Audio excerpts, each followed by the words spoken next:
Let the dawn of a new day bring understanding and love. Oh, inside,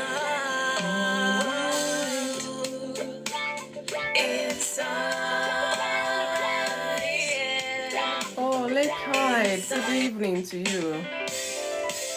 I hope you are good. Good evening, long time. Happy Thursday. Thank you so much for joining in today. Please help share this live. I know it's been a while since. I hope all is well. Thank God for life. It's good to hear from you.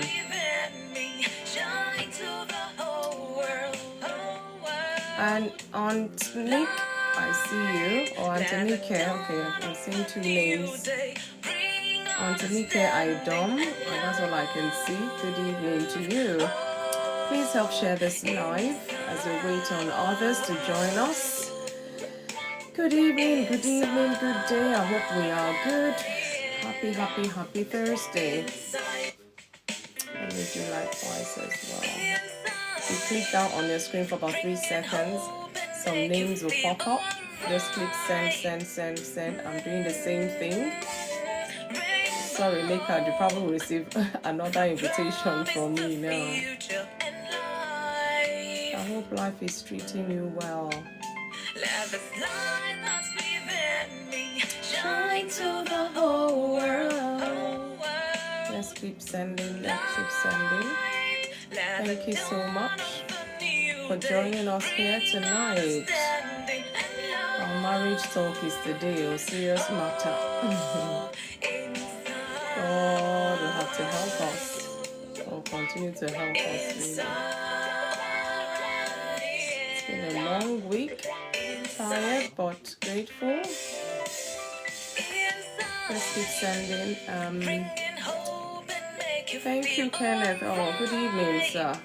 Please help me tap. If you can share. If you can tap, it will attract other people to this live.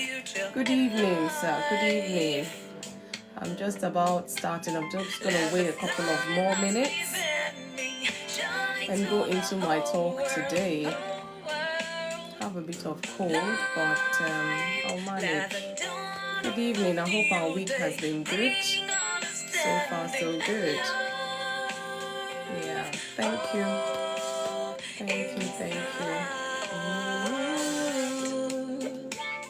Inside, all around me. Yeah. Thank you, Kenneth, for sharing. Thank you so much.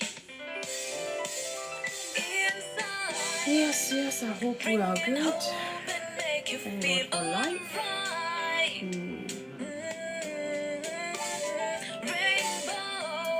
Amor Amos, I see you. Sexy Rexy, I see you. Good evening. Thanks for joining us on Insight. Modupe, good evening to you. I hope you are good. I hope you are keeping well. Cyrus WM, I see you. Patricia Apia, I see you. Good evening to you. I hope it's evening where you are. Bobo, I see you. Flo, good evening. Thank you so much.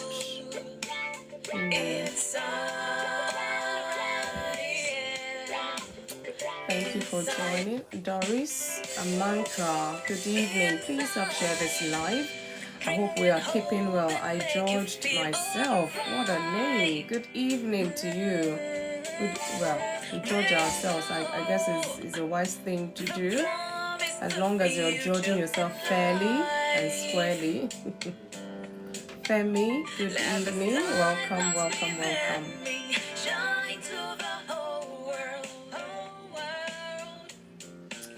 Thank you so much for joining. Please help me share this live. Help me share to your friends, your followers, or as you come in, as you drop your heart to me, please help me tap so that others can be part of our talk today. It's a very crucial one. If you're into marriage, pull your chair close by. Let us sit down and talk about this crucial topic. Elvis, I see you. I hope you are good. I hope you are keeping well. Happy Thursday. Anambras, I see you. 813. 813. Good evening.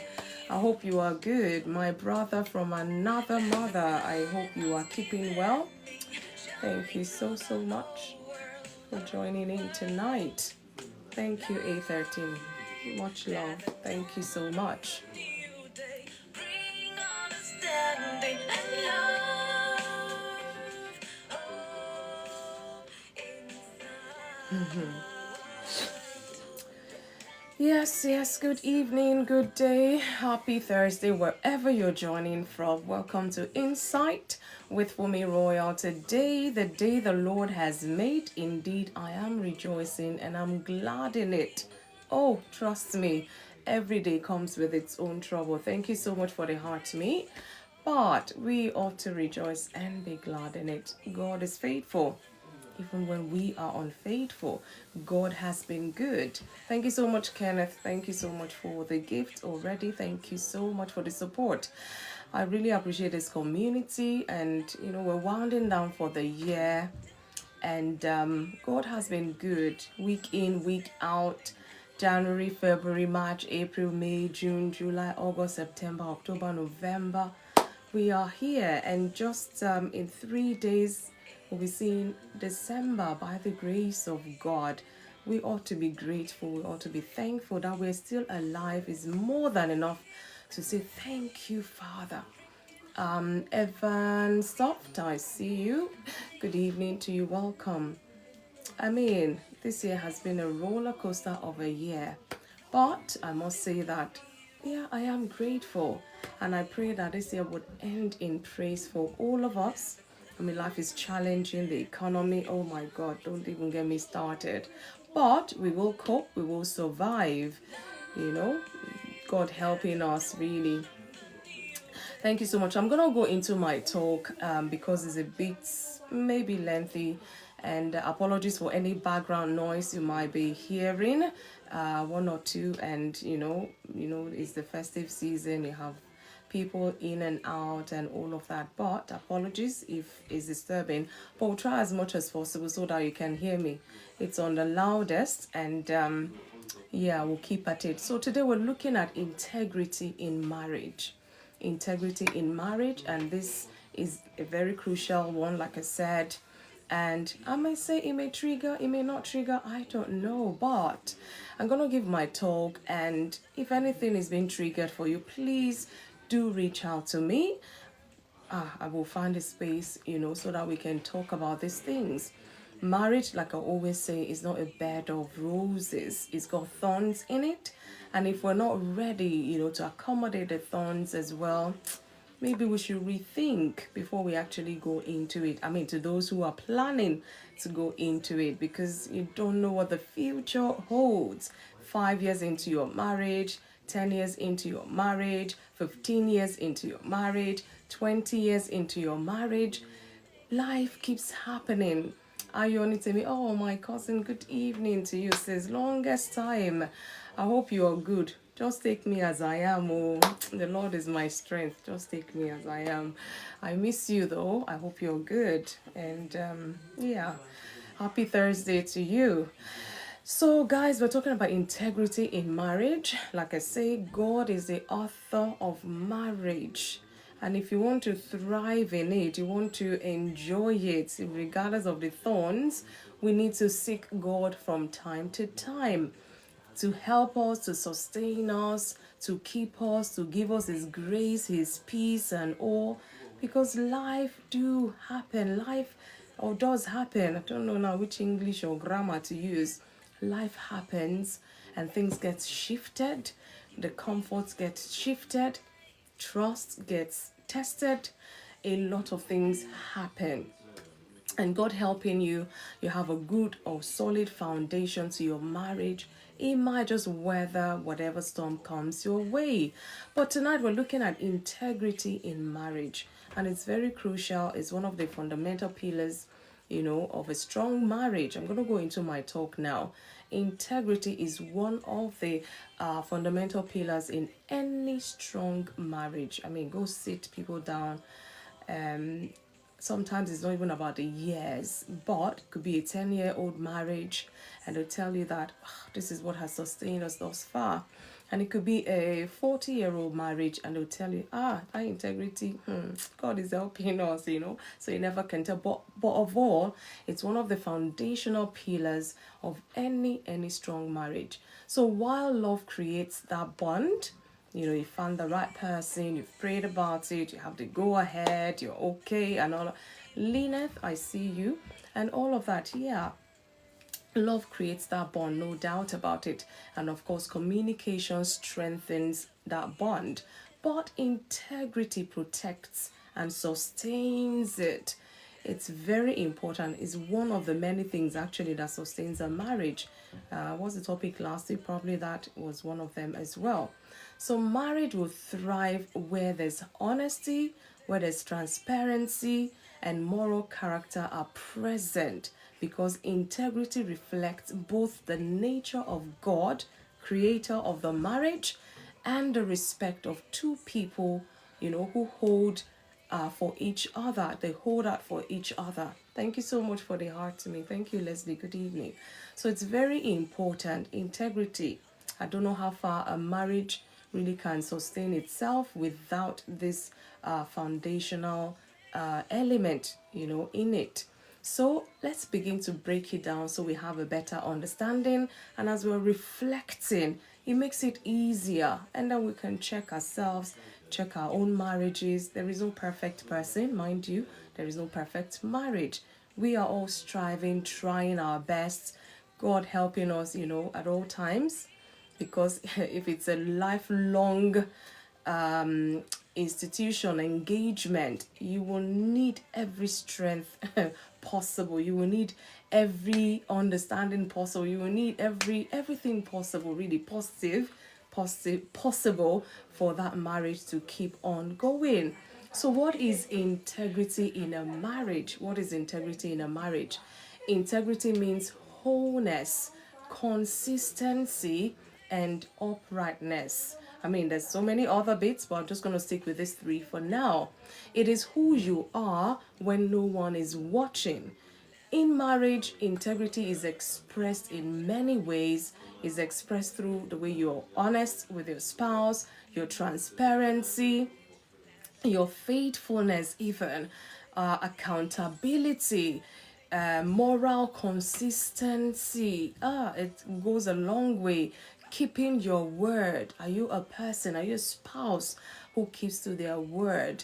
Doing the right thing even when it's not convenient. This is integrity, and integrity makes marriage safe. It makes it somewhat predictable, because when you have integrity, you know that at least there will be peace and of course trustworthy. Integrity makes marriage safe. It makes it trustworthy. And I'll tell you what my Bible says in Proverbs 11:3. It says, the integrity of the upright will guide them. It will guide them. So integrity, it kind of acts like a guide, as a guide or like a compass that keeps marriage from drifting into secrecy, deceit, or betrayals. Because these things do happen, whether it's a Christian marriage, a pagan marriage, a Muslim marriage, or whatever marriage, these things tend to happen.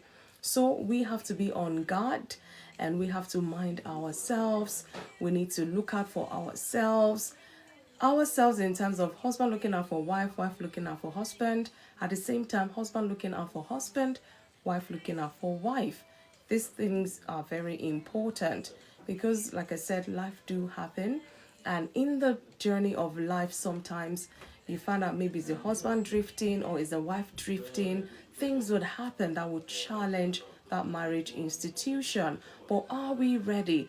Do we have what it takes to bring, each other back?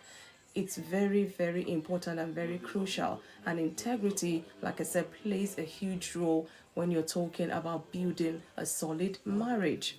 So integrity actually begins with the individual. In a marriage, a husband and a wife, one man or one woman, I emphasize that, one husband or one wife, a man and a woman. So integrity, it begins actually with each individual. A marriage is not, is only as strong as the character of the two people in it. If one is weak and the other is strong, tendency is, God helping you, that things balances. If both are weak, oh my goodness. But if both are strong, why not? All the better. Before integrity can exist between a husband and wife, it must first exist within each person. Is the husband, as an individual, a person of integrity? Is the wife, as an individual, a person of integrity? And whatever the answer is, bring them together. That is what you're going to experience in your marriage. So it's very crucial to know that this integrity we're talking about, it's not that when you come to marriage, yes, integrity comes. No, you need to have it individually, and whatever you have, the level of it, you bring into your marriage, either to sustain it or to break it, I guess, So let's be mindful. So a spouse with integrity speaks the truth. They keep their promises. Is it that you say, oh, you're going to do this, and then for no reason you just change your mind and do something else? And your spouse is like, oh, okay, one off, yeah, newlyweds or whatever. And then along the road, along the journey, you find out, this person is becoming a habit. They will say this thing and they don't keep to their promise. And then maybe you're still watching like, should you say something? Should you not say something? Or maybe it's just, you keep quiet, and then you find out that this is a way of life with this person, and you're like, you never saw this, you never saw that, because you haven't lived together with them, you haven't experienced marriage before with them. So a lot of things, a lot of habits, a lot of character, a lot of behaviors you're going to begin to experience, sometimes palatable, sometimes annoying, all sorts. Really, like I said, nobody is perfect. Maintains moral boundaries. This is what each individual is supposed to bring. So a spouse is supposed to be a person who maintains moral boundaries. They confess errors instead of hiding them. And a person of integrity, or a spouse of integrity, is reliable and they're consistent. If they say A, you come back tomorrow, it's still the A they're doing. You come back, it's still the A they're doing, and all of that. And if at all they even change to B, they will let you know, because the people of, or the spouse of integrity, they will let you know. It's not that they just spring it up on you and, yeah, that's it, take it or leave it or whatever. No. A spouse of integrity or with integrity is reliable and they're consistent. They are accountable in actions, their words, and their intentions. When a spouse has integrity, you will be able to say, wow, no, I vouch for this person. In fact, if they say yes, it is yes. If they say no, it is no. And even if anything happens, somebody says, oh, they've done this, you know them, because they're people of integrity. You know that there's a reason behind this. A positive one, I guess. You can tell. And if otherwise as well, you can tell that you're just managing, you're just trying to understand. Yeah, this is what it is. But should that be, what it is really? How do you build a strong, lasting marriage relationship with that? You're not able to be trusted.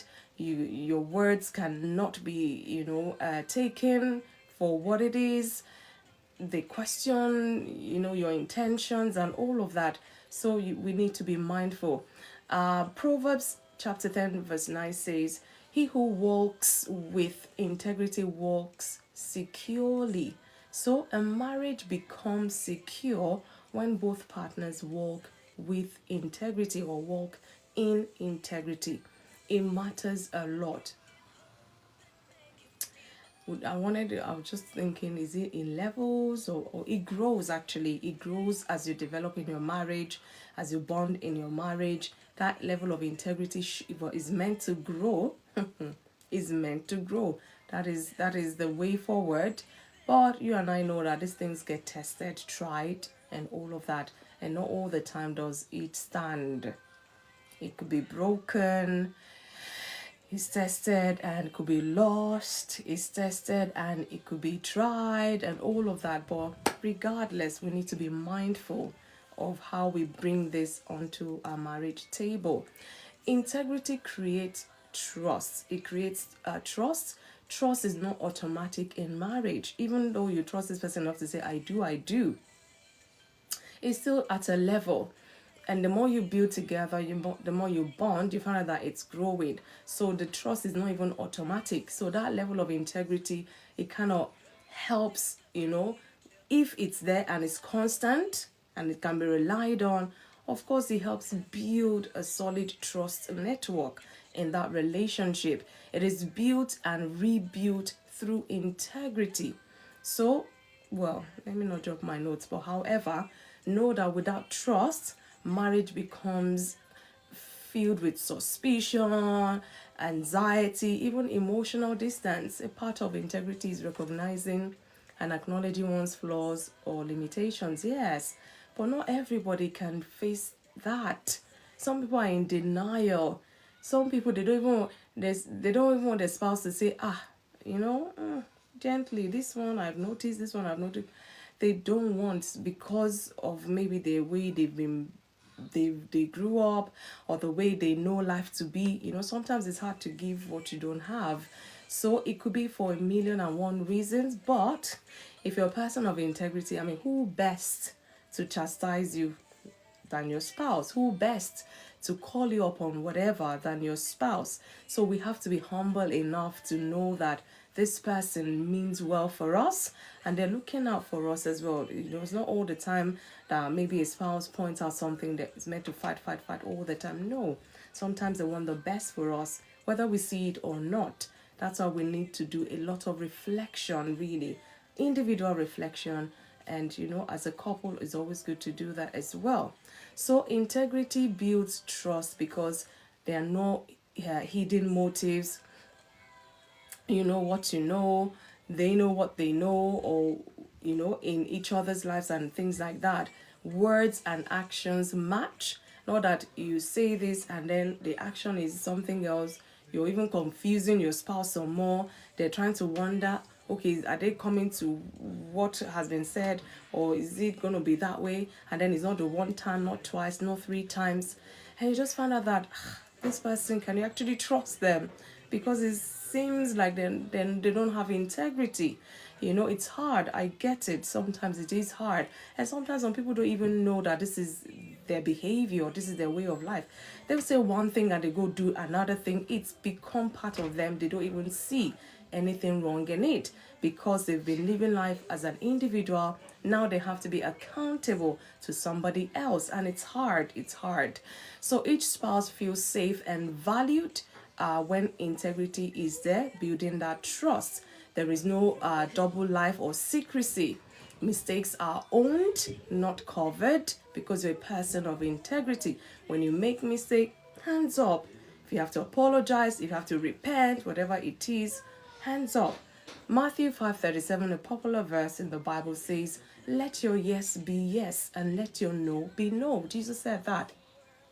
And this teaches the power of consistency. If you say yes and I wake up, would you say, I said maybe? I said maybe. Is your yes maybe or your no maybe? So just say maybe. And I know that is maybe this person have said, instead of saying yes or no, and then I come and say, maybe. People will wonder. So it teaches the power of consistency when your yes is yes, when your no is no. And when a spouse's words are reliable, of course the trust is gonna grow. And sometimes it's little things. You just keep breaking that trust, chipping it away on the side, chipping away until there's nothing left. And you just wonder, it's like out of the blue, it's like you don't trust me anymore. No, let us open the book of life. And then let us see the book of life. This was that. But don't leave things to that long, really, until all the trust has been broken. So we need to look out for one another, chastise in love. Like I say, communicate these things to your spouse. They said the truth is bitter. Nobody wants to hear it, but it has to still be said. Otherwise, what are we building on? Again, integrity protects faithfulness. This matters a lot. Faithfulness is not only physical, it is emotional, mental, digital, or relational, whichever way you want to look at it. Integrity safeguards faithfulness by creating that clear boundary around marriage. A spouse of integrity, sometimes these things, they look so like, oh, but then it affects the husband, it will affect the wife. Holy Gizzy, I see you. Or Ziggy, I see you. Holy Ziggy, good evening. I hope you are good. Happy Thursday to you. So, again, integrity safeguards faithfulness by creating clear boundaries around the marriage. A spouse of integrity does not hide friendships or conversation. If they're hiding it, check there's a reason why. Maybe they don't trust you enough to handle that, or maybe they don't trust you enough to make it safe for them. Again, set healthy boundaries with the opposite sex. There's so many sayings about how can a man and a woman be friends or best friends, even at that, let alone a married man or married woman. Your spouse is supposed to be your best friend.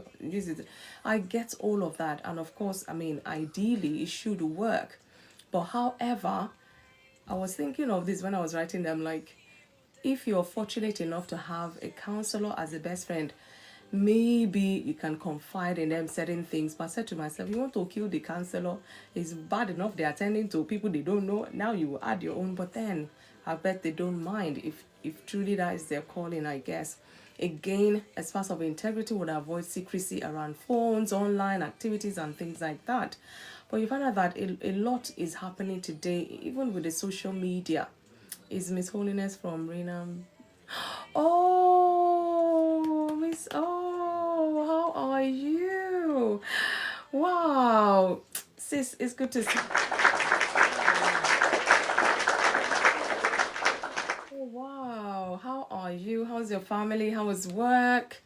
Hey, I miss you. I miss all of you. I miss everyone. I was able to catch up with a handful with them. Let me not mention names, with somebody celebrating their 50th not too long ago, and it was nice to see one or two other teachers. I'm like, wow, and everybody just catching up, what are you doing now, and all of that. It was beautiful. I hope you are good, and how are my daughters as well? I hope they're good. It's good to have you here. Please let me see if I'm following you. If not, let me just click follow right away. Let's see. Okay, I think, yeah, I'm following you already. I hope you're going to stay for this talk. I know there's work tomorrow, same here, but this is what we do here on Thursday. We talk about marriage, relationship, hard talks that couples shy away from, they don't want to talk about, but these things are affecting marriages, separation, divorce here and there, because we're shying away from addressing this issue. It's affecting marriages, and even the people, trying to go into marriage, when they hear certain things and they see people divorcing, separating, they are afraid. But let's sit and talk about these things so that we can help one another. Like I said, I'm not perfect here. My marriage is not perfect, but I'm here to charge us. This is me, for me, an assignment. And I'm like, God, this burden you have put on me, you really have to help me.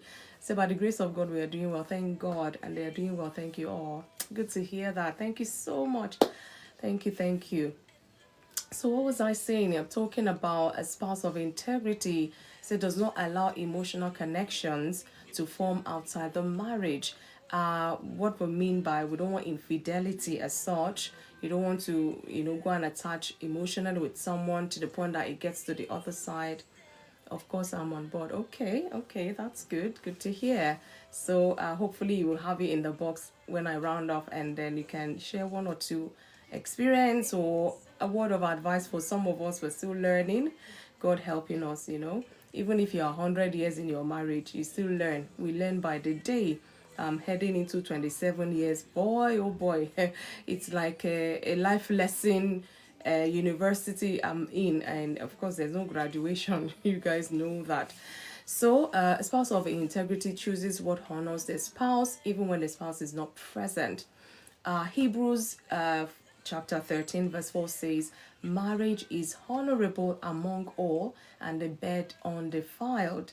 But you and I know that sometimes couples have crossed these boundaries, and or struggling and all of that. A lot of divorce separation is as a result of this, and that's why we need to be mindful. Let's talk about these things. We need to have like an open book with our spouse. Sometimes it's hard. Some spouse, they don't like talking, anything emotional, count them out. Meanwhile, they're married to an emotional person who wants to verbalize, communicate, talk about all this emotion and all, but they're not up for it. And trust me, over time, frustration might set in. And then, that's why I say, please do not rule out therapy. Go to counseling, whether couples therapy or individual therapy. It's very good. You can actually go there and offload, try to process things and see how best you can manage. And sometimes you may have to, advise your spouse to come along. It's always challenging. I mean, no offense to men, they really don't like counseling, but sometimes it is important and it is very necessary. If you're thinking about your marriage, whatever would work positively to make it work, you will engage in it. Don't just leave your spouse to it, because it takes two. It takes two, baby. It takes two. It takes two to tango. So please, again, integrity and communication. Like I said, it takes a lot. Integrity builds a lot in the marriage. And when you now combine that integrity with communication, oh, you're on the right path. Communication becomes honest, respectful, and clear when integrity is present. Because you want to stand by your word. You want to say what you mean what you say, kind of. With integrity, spouses can talk openly about their struggles. They don't feel judged. They feel supported. They feel understood. Like I said, I just remember now, was it last week or so, in counseling, these are things that people bring. They just need that space to process things. They need that space to be heard. They need that space to just be okay. And you find out that the spouse, whatever, due to life, busyness of life or whatever, is not in that space with them. And sometimes when I'm speaking with an individual, I'll be like, there's only so much even, because I wouldn't know what's going on with your spouse as well. If they were here, they would attend to whatever you're saying. But right now, we don't want to sit and assume. So we will just keep it as clear as possible and find ways out, where they can either find time to speak with their spouse, or sometimes sometimes you might have to text your spouse for them to hear you, for them to know you're there. Because some, like I said, they don't have time for all this emotional stuff. And sometimes they find some men are emotional. And the reason why they don't want to show it is because they have to be manly, they have to be this and that. Meanwhile, the wife is thinking they're okay, and they're not. So, anyway, let me not digress too much.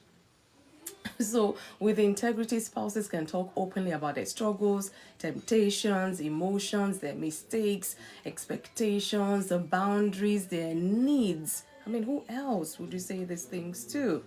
Even if you have your best friend, a time will come where you need some sort of comfort that only your spouse can give to you. So it's good to, have that space to offload and all of that. But it's very important that, husband and wife, spouses can have this space to do this with integrity. Integrity removes fear and brings freedom in communication if the atmosphere is right. Because like I said, sometimes issues of life, some people, when there's difficult times, they don't want to talk about it. It's like this difficult time came, it's going to go away by itself. Don't want to talk about it, don't want to address issues.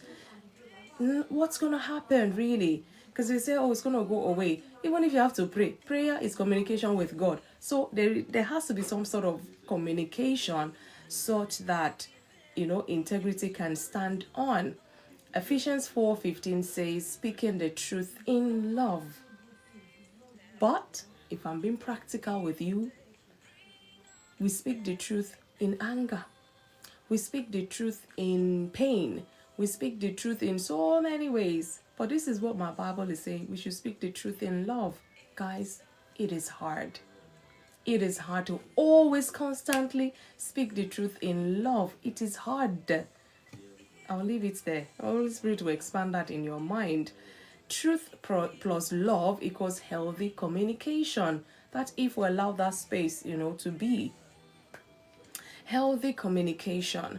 You can communicate anything with your spouse and know that they've got your back. Even if it's something bad or mistake you've made, you know that they've got your back, because that is part of building integrity. They can rely on you to know that, oh, my shortcomings, my weaknesses, my mistakes, this person is holding me, this person is there through it with me.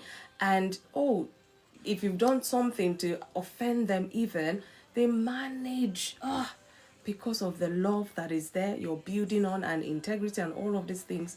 Of course, you will hurt your spouse, they will hurt you. But is that the end of the marriage? Do you know how many hurts is still coming aside this very one you have to deal with? So 2.96% of men need counseling or forensic therapy. Please help me tell them. In fact, you should write everything in capital letter. I don't know why we suffer needlessly about these things. And look, for the fact that you're a man, I'm sorry, or I'm not sorry. For the fact that you're a man does not mean you know everything or you've got it all covered. Hey, no. If you have all the wisdom, why is there issues going on in that marriage in the first place? You should think about that. Again, integrity includes accountability. No one can maintain integrity alone. Well, except you're not married. For this context, we're talking about marriage. Accountability reinforces moral strength. Accountability looks like being transparent about schedules, whereabouts, things you're up to, things you're doing, allowing honesty from your spouse without defensiveness. It's like, every time you're asking me, where am I going? What am I doing? Or some even take their time to say, I'll be going so place, I'll be doing this, I'll be meeting up with that person. But is that because the trust had been broken? Maybe it's a rebuild or remend or amend or whatever. Something has shifted and they're like, this person is talking, their accountability is, somehow is not balancing or whatever.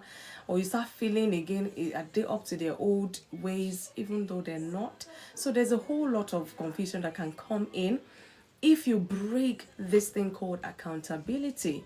If you break your accountability, it will affect the level of integrity you're bringing on board. So let's be mindful. Again, accountability is like being open about finances, setting mutual boundaries, be willing to admit when something feels tempting or concerning. Like David prayed, search me, O God, and know my heart. Psalm 139 verse 23. This is a prayer of accountability even before God.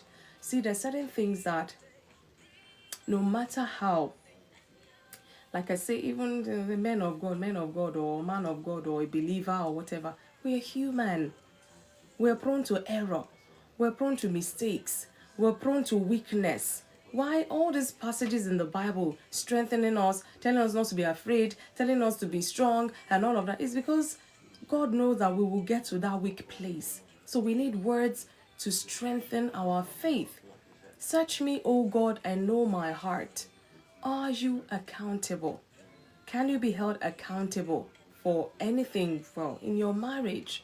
Some people, sometimes you can hold them accountable, sometimes you can't. These things has to do with integrity, because at all times you should be able to be held accountable at all times. But you and I know how these things roll. Some people may say it's to protect their sanity or whatever it is.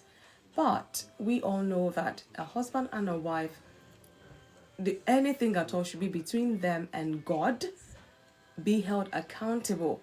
And your spouse has every right to ask you to be accountable to whatever, and sometimes things go rough. You turn it to rough, and all of that, just because you do not want to be held accountable for God knows whatever.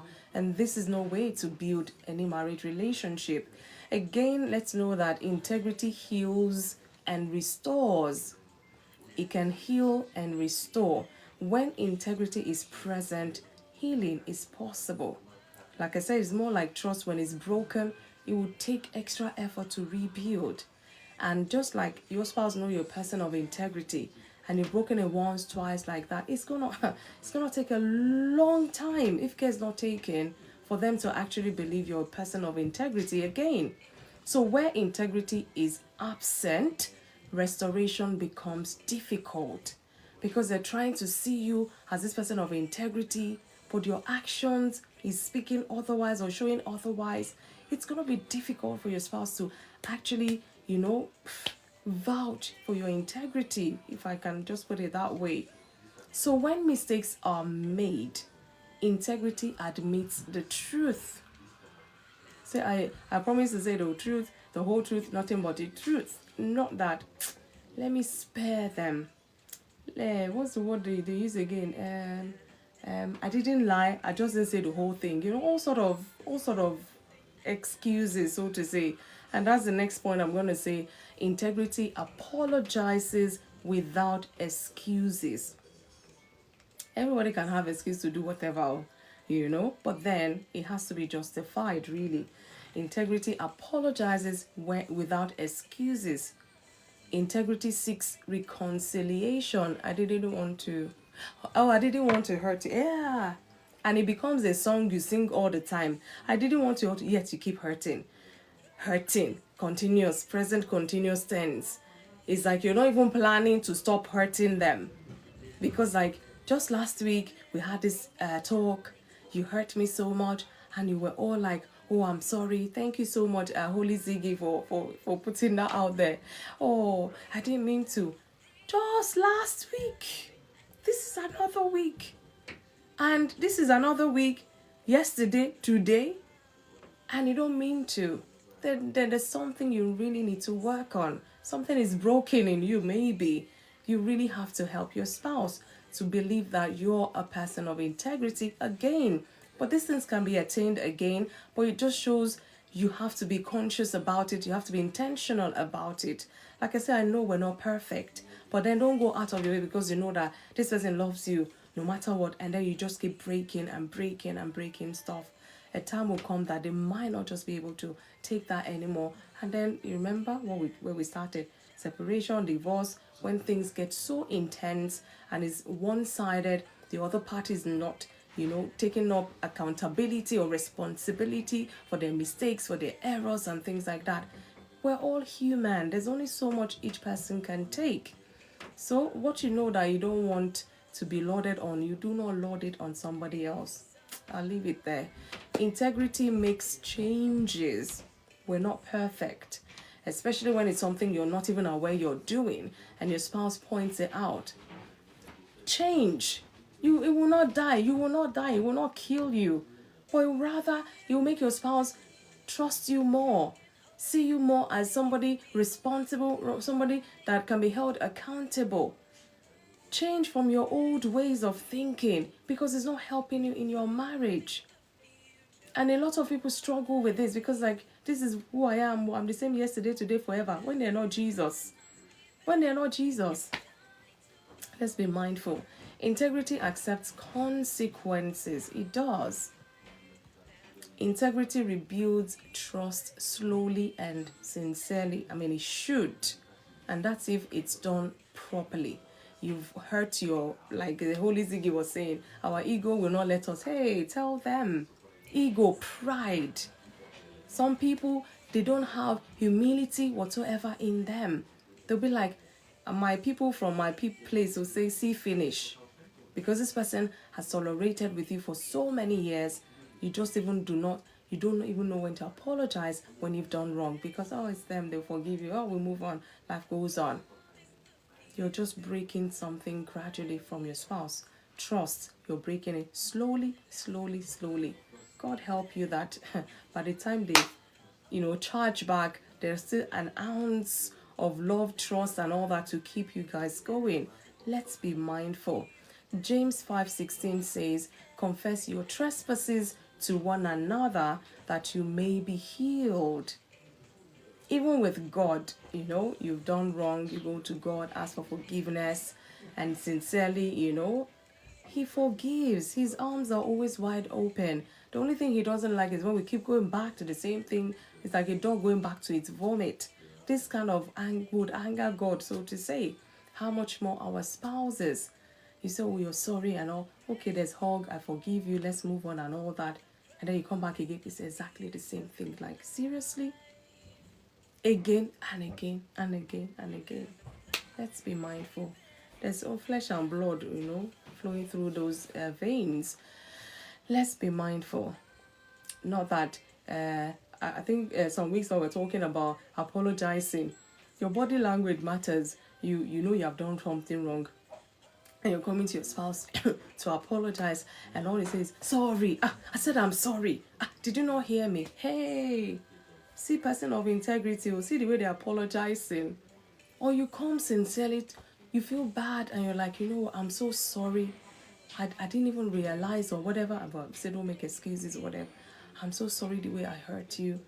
Maybe it was never your intention, but now you know you're sorry. Not that you just say, sorry now.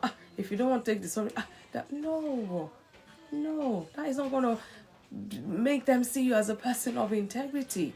Because the next time you even come genuinely to say you're sorry, they will not believe you because of how you've handled it in the past. So let's be mindful. Healing begins with honesty. It does. Let's look at integrity reflecting Christ in the marriage. Remember, I always say here on Insight, God is the creator of marriage institution. Christ is husband should love their wife as Christ loved the church. So there is no how, whether you're a believer or not, you take Christ out of that marriage. I don't know how, the survival of your marriage will be. But here, the way Christ loved the church, that he died for the church. This is integrity. Because if integrity is not there, he could have come to say, I can't die for this person. I die. Why? Or that means he promised he was coming to earth to die, getting to earth, now seeing all sorts, there's a whole lot going on in this world. Like, no. Then he would have become a person of no integrity. So marriage is a picture of Christ's covenant with the church. Go read Ephesians. I'm not going to even go there tonight. Go read the book of Ephesians and see. In fact, so many other books in the Bible that talks about this covenant we're talking about faithfulness, truthfulness, sacrificial, pure. Because you have chosen this person to live life with the way God has planned for us to live. Why are there issues? Maybe let's even pause for a second. Why are there issues in marriage? Ziggy mentioned one of them. Pride, ego. Because it takes two. And sometimes you find out that it could be either both parties with the ego we're talking about. So nothing gets resolved. Until it escalates. That's the end of it. If truly we know how God has, taught us to love unconditionally, to do this, to do that. Of course, even when you offend one another, is it because we're unique beings? Hey, Nuga, I see you. Good evening. Thanks for joining in. Yeah, we're unique beings. I get it. But then, is the truth in us? Even for believers, I'm like, don't even go too much deep into the Bible. Just look at the fruit of the Spirit. Love, joy, patience, kindness, gentleness and all of that. If both parties are 100% on that level, I don't think I'll have this assignment. I don't think so. Marriage is a picture of Christ's covenant with the church. Faithful, true, sacrificial, pure. Say you can't force people to change. Only the person can change. Of course, nobody has the power to change anyone. But we can influence one another, pray for one another, highlight things to one another, chastise in love. There was no room for that. I don't think the Bible would even mention that. Are we chastised? That's why I said, yeah, we chastise in love, but not all the time. Even I chastise with anger. I chastise with annoyance. But that's not what the Bible says. And of course, everything, there are consequences. For every action, for every word, there are consequences, either positive or negative, that will come back. When a husband or wife walks in integrity, they reflect the character of Christ to their partner and to the world at large, especially their children as well. Which brings me to this portion of the Bible, Proverbs 20, verse 7. It says, the righteous man, woman, walks in his integrity. His children are blessed after him. Integrity speaks a lot. It should speak to generations yet unborn. But are we in that mindset to even know the meaning of integrity, let alone, showing that to one another? Integrity not only blesses the spouse, but also strengthens the family for generations to come. Some people, it will be external challenges that will come and want to challenge integrity of whether the husband and wife together, or a husband or the wife, or as a family, And where does that leave you? If it's only one person that's been upholding this, it will be so easy to tear apart that family if care is not taken. And then remember, especially homes that are children, they are watching. It's not practice what you preach, they are watching. In fact, they see your lifestyle more than even what you say at times. Because sometimes you might say something and be doing something else, and then you even confuse them some more. But they see. It's what they see that kind of goes into their own system and doubles up. So if you're not a person of integrity at all, trust me, it'll be hard, except by the grace of God, that your children, they know what integrity is. But by the grace of God, that they will know. So what are we passing on to the next generation? It's very important. Or to your own children. Anyways, I'm trying to round up, so that we can come in and talk. I'm going to just say this, practical ways to strengthen integrity in marriage. There's so many ways, but I'm just going to mention about 10 of them really. Hopefully is as explicit enough as it is. Practical ways to strengthen integrity in marriage. Be honest even when it's uncomfortable. Yeah. Disagree to agree, to agree to agree, or whatever. Be honest even when it's uncomfortable. Set boundaries together and stick by it. Integrity. This one I said let me put and look for trouble. Share passwords if agreed upon. I have to balance that. If agreed upon. Avoid private conversations that feels inappropriate. Keep your promises, big or small, is very important. Are you a person of their words? Can you say good morning and truly it's morning? Or you just say once in a while, you see that once in a while will break bigger stuff, bigger while in your relationship if care is not taken. Admit mistakes early instead of hiding them. You hide them, it gets bigger. You hide them, it will destroy even other things you don't even see at the time. Again, like I say, God is the orchestrator of marriage. Ask God on a daily basis for wisdom, for purity, for grace. Because like I say, marriage is not for boys and girls. It's not for lily-livered man, woman. It's not child's play. It's for a mature man, a mature woman. Otherwise, some people don't survive marriage. And it's not how God designed it. That's not how God designed it. You're not meant to go into a marriage and lose your life. You're not meant to go into a marriage and die. You're not meant to go to a marriage and lose yourself. So you need God to show you the plan for your marriage so you can walk in it. And then we need the Holy Spirit to help us really. Because as we go along, challenges will come. As we go along, issues of life will happen. As we go along, temptations will come. As we go along, a lot of things would happen. And if you're not equipped enough, I don't know how long that marriage is going to stand for. Ask God daily for wisdom. Ask God for grace. It's very crucial. In fact, the happy home self, it needs more grace. How much more the one struggling? Especially when you're talking about integrity. Seek accountability with mentors or spiritual mature couples. Sometimes you just have to seek that help. Because no matter how long both of you have been in the Lord, or both of you have been whatever, if you're 30 years in your marriage, you should be able to seek counsel from people in their 40 years, in their 50 years of marriage. Good evening, Baritone, I see you. Fall for you, I see you as well. Thank you so much for joining. Financial integrity in marriage is linked to internal conviction and behavior. Tell me about it. Tell me about it. That's why I say sometimes some people, they feel because they were single, when they were single, they don't have to even be accountable to themselves, let alone somebody else.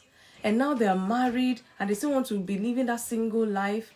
Your spouse is asking maybe like this financial thing now, let's sit down. What are we doing? What are we doing with this? And it's like, no, I handle my finances myself. You handle your finances yourself.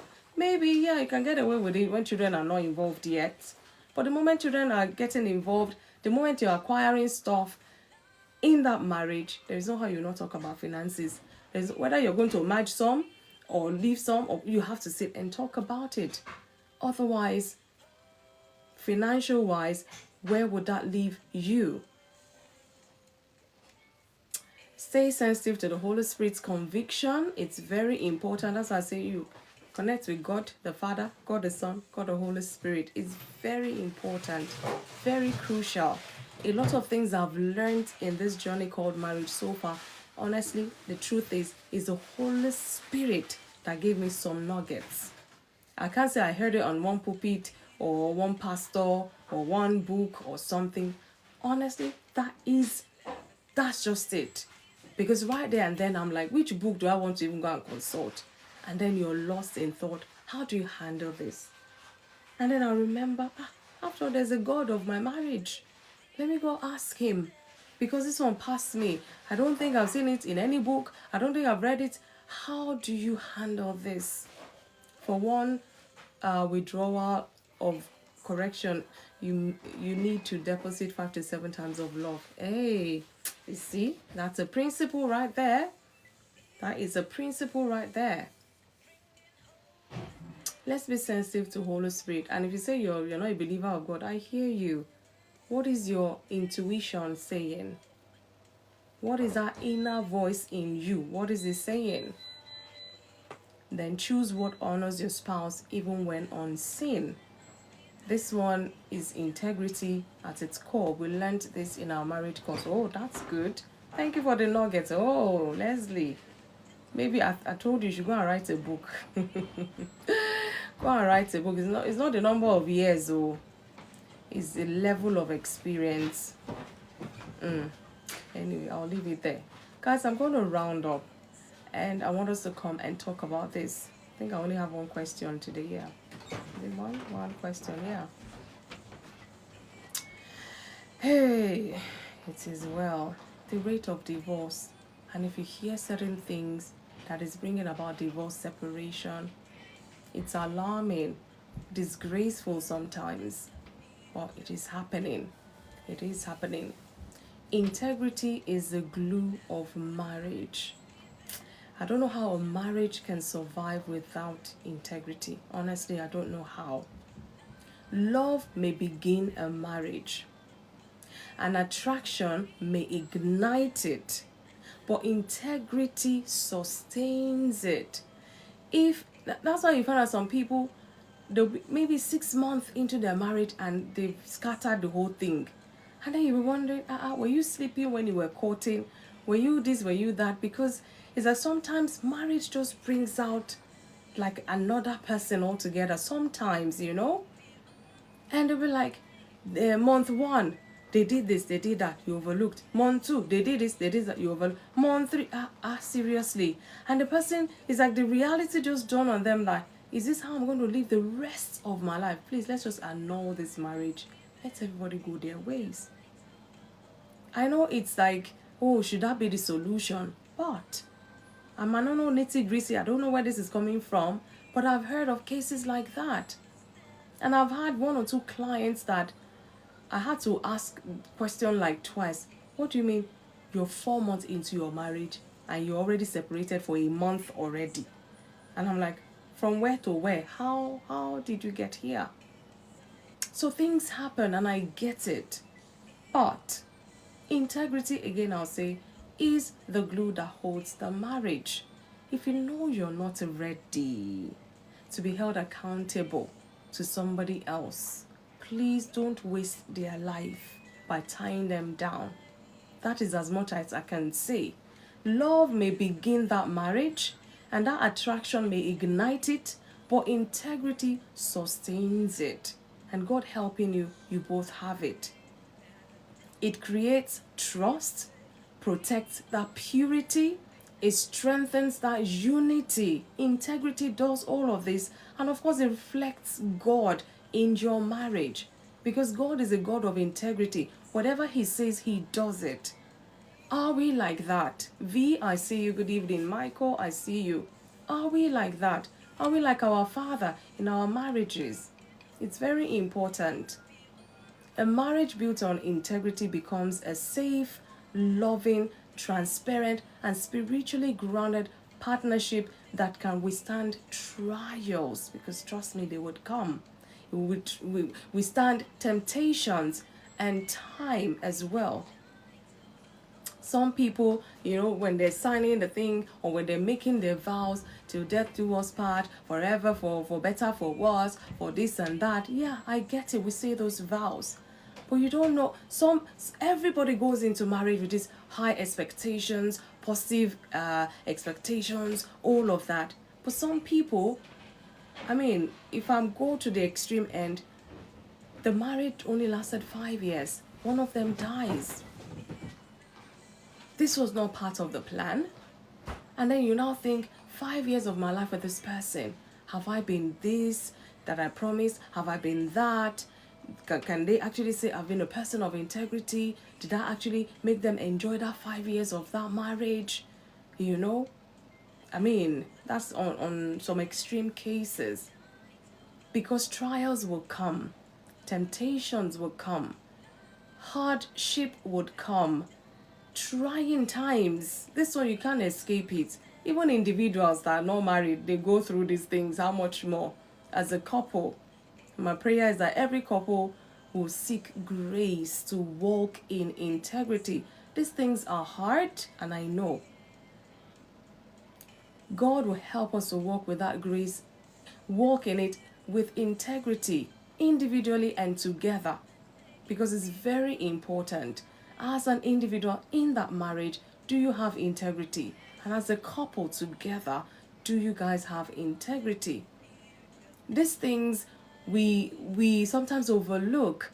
And like I said, if you look at it, people breaking up today, so many excuses, finances. If you sit down, break it down, you find out somebody has not been a person of integrity the way they've dealt with money. And it's put them into so much trouble, and this is where they are. Everybody going their separate ways, or everybody, divorcing, or whatever it is. There's always something that has been broken that leads to all of these things we're talking about. And that's why we need to be mindful, self-reflection, reflect. What I'm bringing on board, is it building integrity in this space, or is it taking off what is even there? These things we have to be truthful and honest with ourselves. It's hard, like I said, but these talks they need to be had, so to say. It's very important if we want to keep building a strong, lasting marriage. From time to time we err, from time to time we make mistakes, from time to time we don't even care, from time to time issues of life, from time to time all of these things will happen. But then what is going to hold that family together? What is going to hold that couple together? What is going to hold them together? I pray, Father, continue to give us the grace, because we're walking this journey. We've never been there before, and I know it's hard, it's tough. But with God, if we allow God, really, He can help us through. We don't allow ego, pride, what is it called? All of those things, negative words that I can't even begin to say now. Let's not allow it in that space, because it's not going to build anything positive. I'll finish my talk. I'm just even rambling now. But my one question after this is, what can individuals do when integrity has been broken, whether by themselves or their spouse? Because this one really would help a lot of people struggling, whether it's been broken for you or you're the one that has broken it, and your spouse is finding it hard to see you again as a person with integrity. This TikTok assignment. Let's see. Okay. It's very important. DTE, I see you. DTE Sounds, thank you so much for joining. Please help share this live. SK, I see you. Thank you so much for joining. What can individuals do when integrity has been broken, whether by themselves or their spouse? That is the end of my talk, guys. Thank you so much for listening. Whole world, light, let the dawn of a new day bring understanding and love. Oh,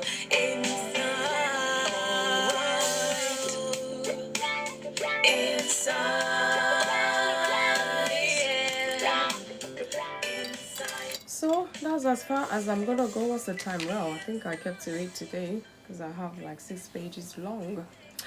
I hope we are good and keeping well. If you're just joining, you're welcome to Insight with FunmiRoyal. This beautiful Thursday, we're talking about marriage talks, and today we're looking at integrity in marriage. I've given my 2 cents. I want us to rub minds together. Let's talk about these things. Oh, thank you, sis. Thank you so much. And thank you for staying. I really appreciate your staying tonight. So please send me an invite. Let's talk some more about these things, because marriages are suffering. Some people don't know what to do. They don't even see it. Some are in denial. Some are being tested right now. Things are tough and rough and all of that. But we have to talk about these things and look for solutions, look for a way out. Susan, I see you. Good evening. Please send me an invite. Let's talk some more about this. Thank you, Grace. Oh, I hope you're good. Thank you so much for the heart to me. Let's see who is there. It's amazing. We can't keep running away from talking about these things, because it's affecting us, it's affecting our marriage, it's going to affect our children as well. So we better save them the agony and set things right. Grace, I hope you can come up today. Don't tell me you're so shy, because I see you there. By now, I mean, you should be used to this community by now. Good evening, Leslie. Good evening, Susan. Good evening, Kenneth. Sis, I need to see you up here tonight, at least before you go to bed. I've sent you an invite. Holy Ziggy, please come up. A13, good evening. I hope you're good. Thank you, Holy Ziggy, for joining in. Thank you so much. Good evening, everybody. Good evening, sis. Good evening. Hey, I was supposed to have called you. Jesus is Lord. Hey, Lord. Maybe we should all pray right now. God should give us 32 hours for a day. I don't know. It is well. No, we don't want that 2 hours. So these wicked people will now abuse it again. Please, no. You have to work for 28 out of the 32. Okay, well, I take it back. Thank you so much. Leslie, you're the first in the box, so you're going to open the discussion for us today. What can individuals do when integrity has been broken, whether by themselves or their spouse? Thank you, Susan. Oh, thank you. Good evening. Yeah, this is an excellent topic. I think it's a strong one. It's a foundational one.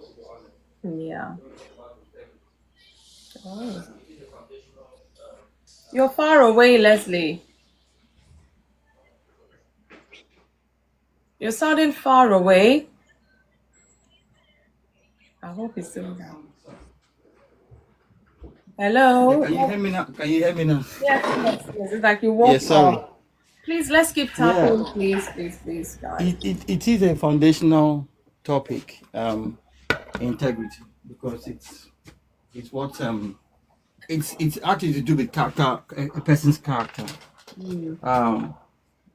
and a lot of I think especially for some men, integrity is a transaction.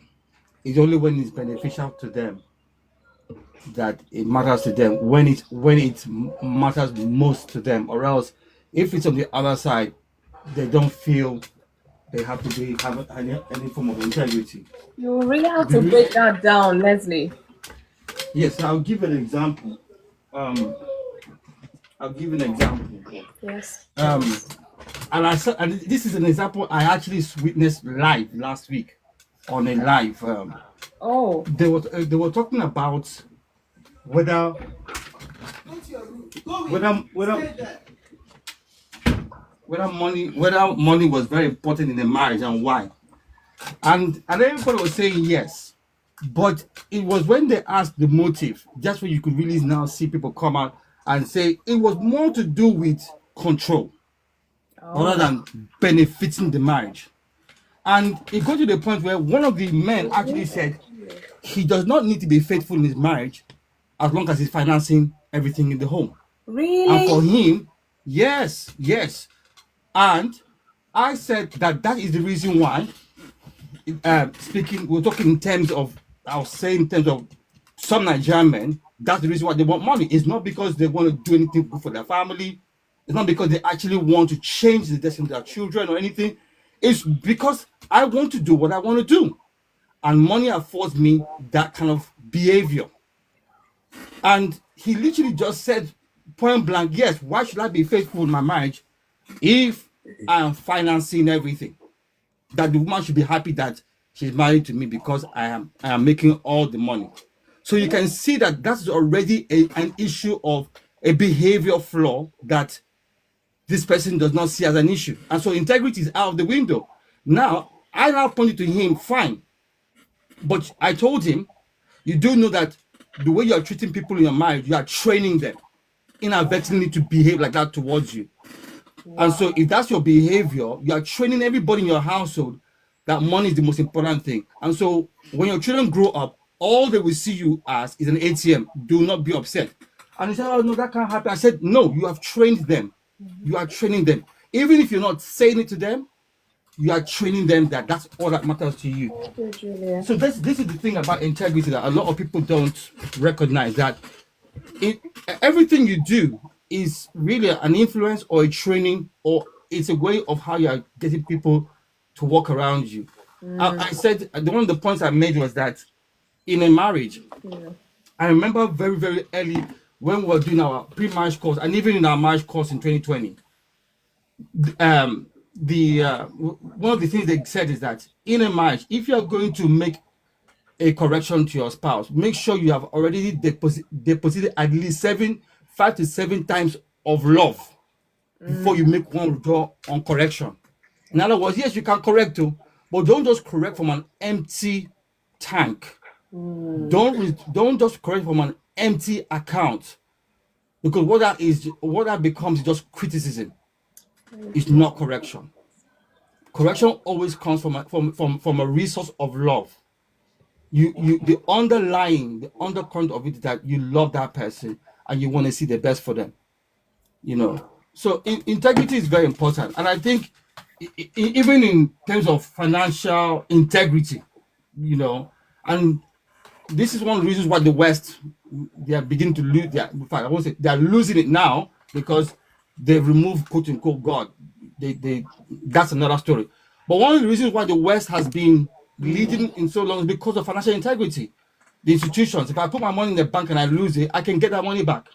There's an integrity set up by the system that the money and the way that money is handled, there's checks and balances, and it makes the system work. It gives people a sense of security. So integrity matters in a marriage. When I really believe strongly that when you are in a marriage where there's a strong sense of integrity, there's also a strong sense of awareness, because you can't arrive at integrity without a level of self-awareness, a level of understanding who you are as a person. It doesn't just come upon you because you're a nice person. There's certain things that get you to the point of where you recognize the need to have a behavior of integrity.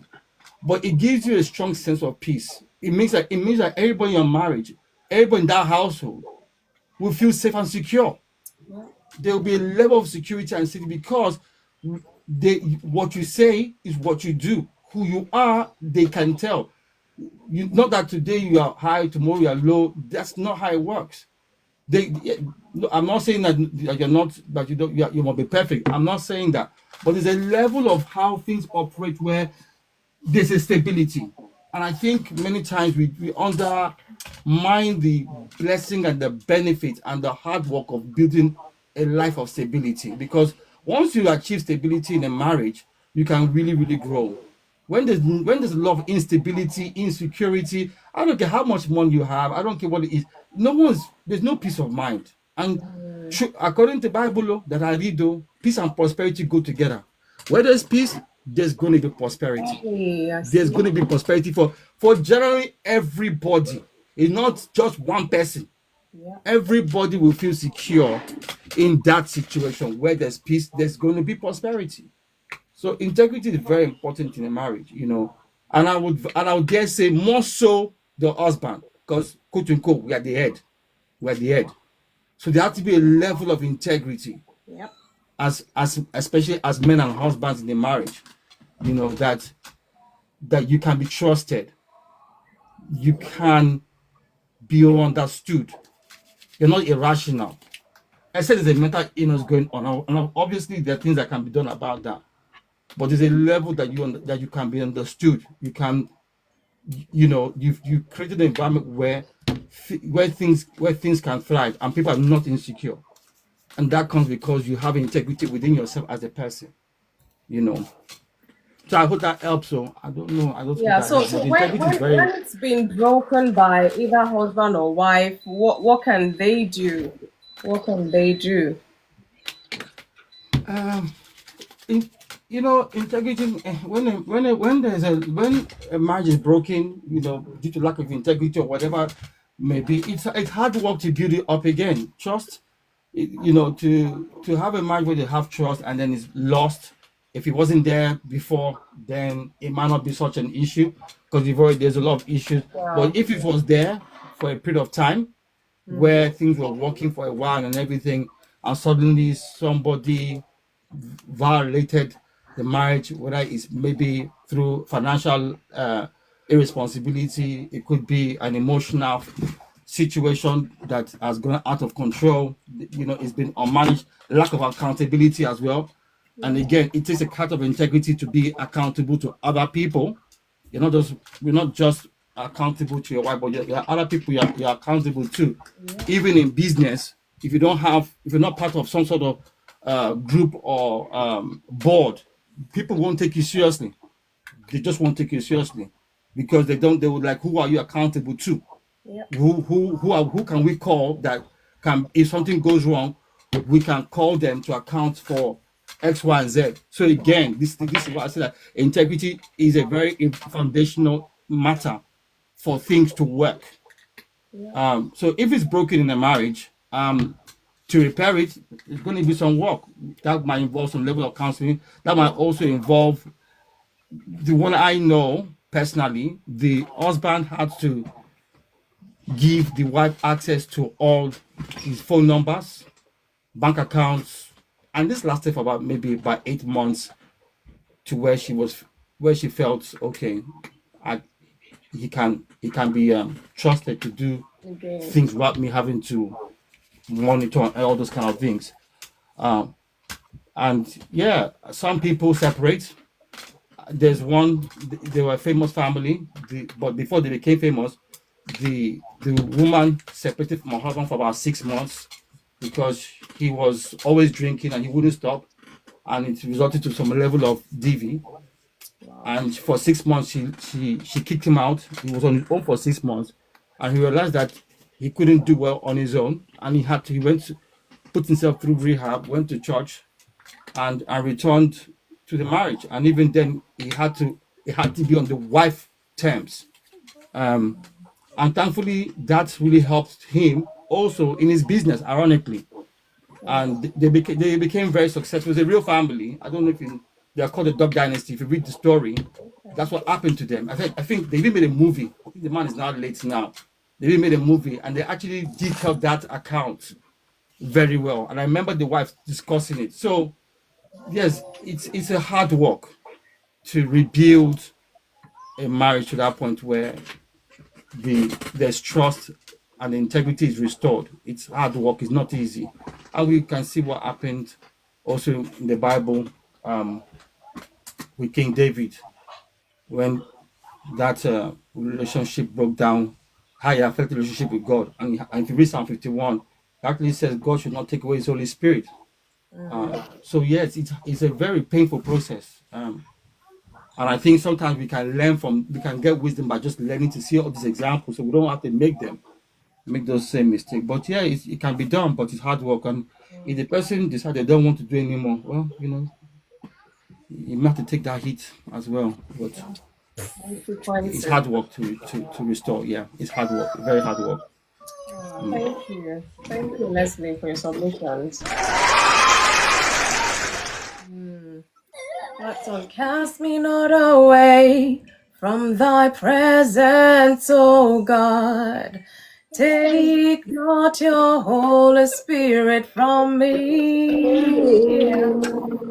Restore unto me the joy of my salvation and a renew right spirit within me. It's a very powerful song, honestly. And like I say, even the best of us, we have our weak moments, strong moments, and all of that. That's why we always have to constantly talk about these things, go back to God, go back to one spouse, and, revisit things because we cannot keep building when we keep building, and then it's like, what are we even building?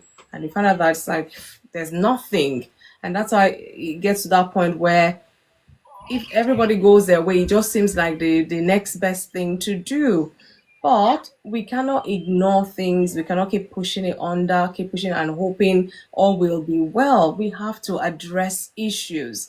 As tough as they may be, as bitter as they may be, as upsetting as they may get, we have to talk about things so that we can keep going in that marriage. It's a lifetime journey, except we don't take it serious. Some people are say if you this person does this, you break. I don't want again. You go another one. You think there's a perfect person, you go break another one. By the time you're 50, probably you'll be in with the number 10 partner, so to say. So why not just stay with that one person really and try to build life, the good, the bad, the ugly, everything with this person. It's gonna be hard. It's gonna be beautiful. It's gonna be ugly. It's gonna be happy, sad, all of these things. But if your mindset is right, I mean, we can pull through. I believe strongly. Thank you, Leslie. Susan, good evening. How are you? Hey, Kenneth, what happened? I'm good. Good evening, Good to see everybody. you.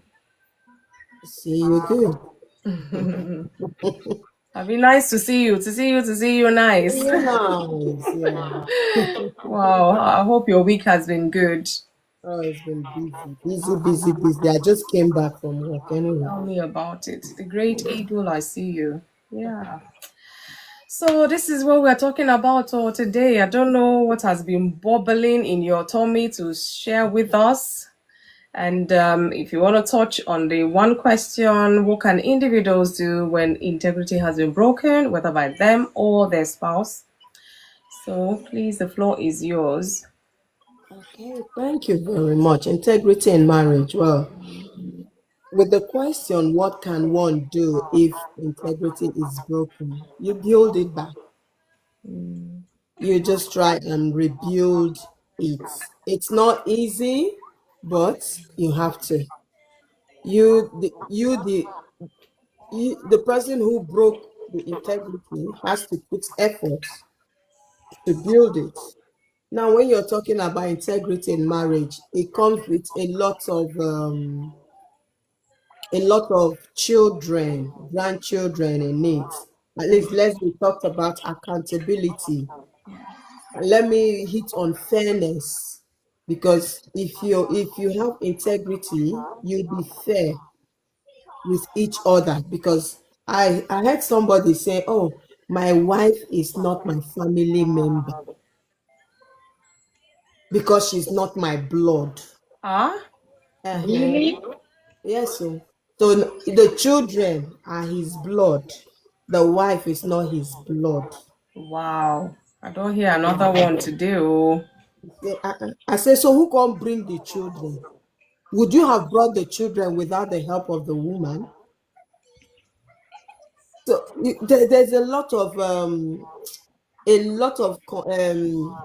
things people say about marriage, and there's one that by God's grace on Saturday I will still need to go and talk. This guy, he came here long, been working, had a girlfriend back in Nigeria, and when things became okay, he went to Nigeria, he brought her. And I heard I see you. on the wedding day, he slapped her because his mother told him that they didn't give her food at the reception. He didn't even ask Jack, he just boom, slapped her. I say, on honeymoon night. So, what do you call do for honeymoon? On a tie face with each other. He said, no, we settle and he don already say, he won't carry me come London. He sha came here. And, God so kind, as soon as she came, she didn't work because he was okay. Then Odu was really booming. So that was what he was doing. So he was really, he had enough money. So she was at home. She had children, three children. And I think at the age of, was it 34, 35, she hit menopause. Oh, wow. Mhm. At that early age. But then she's had her kids. She had finished childbearing. And he was still working. But then in that process, when they have issue, he beats her up. Wow. When he beats her up, he will now go and buy designers, to like appease the gods. Babe, we never see designer before now. Omo, they buy you Gucci, all the names, you're feeling okay.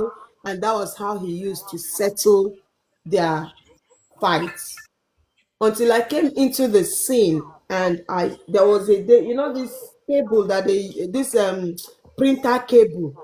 He pulled it out and wiped this girl, all her hand, and she took a picture she sent to me. The way I ran to the house, I said, what's happened? What is this? Why all that? She had a pack of mouth. I'm going. Wah. She was sounding like siren. The next day, everything done settle. She sent me picture. Oh, he bought me this shoe. He bought me this. I said, wow. I said, so is this how you will go? You will live your life? And because he didn't want her to work, obviously he had the upper hand when money comes. Yep. And then later, she now decided to go to school. Now she's a nurse. She has the money. She has the life she wants to live. Now they're going to call a meeting because she is fed. So on Saturday, I will go and May the Lord go ahead of you and as go in, with you. so Wow. sorry I'm laughing, but I That's a just funny told them, I said, you matter. see the foundation, the way you started, you were not being fair to each other. You're not. Him is always, with his family, she, her family, the children, I'm like, what is all this? You don't have respect for each other. And he will tell her, after all, your mama na the same age with me. Hello? Even me and if me and your papa na the same age, you marry me, guy, you not be the same age with my mama again. You suppose respect her.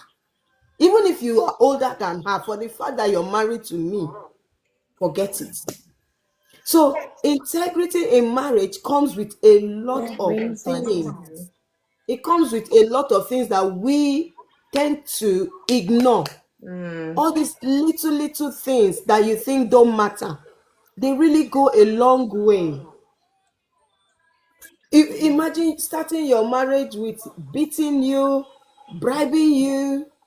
Where is the fairness?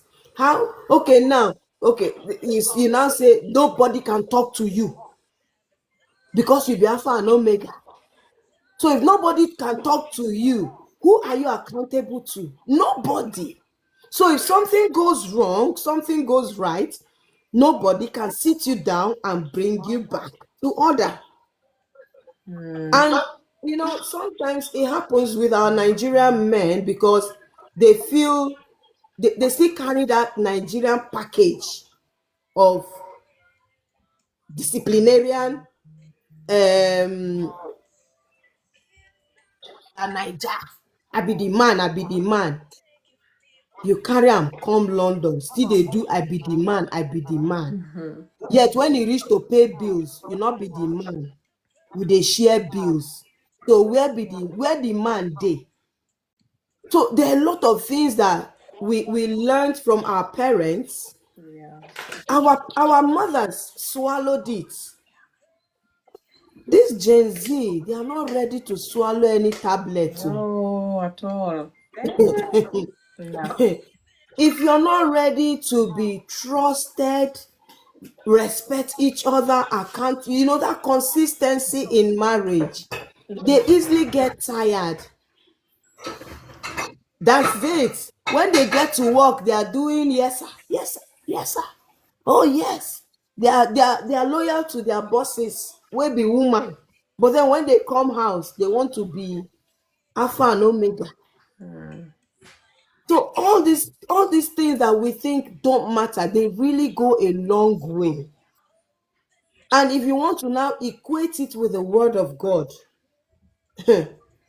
Bible say trust in the Lord with all your heart. It didn't say small, all. So the woman wey you marry or the man wey you marry, trust, that integrity. You tell me you're in Tesco. If I call you the next minute or if I drive down to Tesco, you should be there. Oh no, I just went to Costco. Hello, Tesco and Costco, they are two different things now. Not You be said cold and Tesco. cold. They're both cold. Oh, okay. Oh. So all those things, but you said it's Tesco. Hey, but okay, now I'm here. You start quarreling and all that. You just make a fool out of yourself because at the end of the day, this was not what you said. Like I always tell people, I say what God said and what He's saying are two different things. So because I have said I am. This is me, oh. But if we don't explain ourselves, Love, I see you. if we don't explain ourselves to say, oh, come, let's talk. Because this marriage of a thing, if you don't talk, this integrity, you will not achieve it. Oh.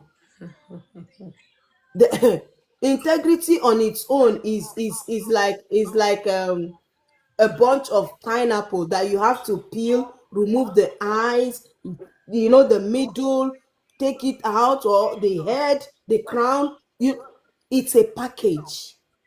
And if we don't dish it out properly, Yeah. it's going to ruin a lot of things. And once it is ruined, like Leslie said, it took them 8 months. Some people, it might not get repaired because that trust is broken, is gone. Imagine somebody coming to do house girl for you, the next thing the house girl don't turn madam for house. How do you want to rebuild such integrity? Hey, Lord have mercy. It's happening. It has happened. I have seen it. I have heard it. I know about it. So now the other children, how do you think they will look at you? What are you going to teach them? The man was even, he told one of the daughters, he said, I pray you marry a man like me. The girl say, Daddy, I bind it, I rebuke it, I delete it. What? Marry a man like you? Wey go carry house girl as wife? Come on.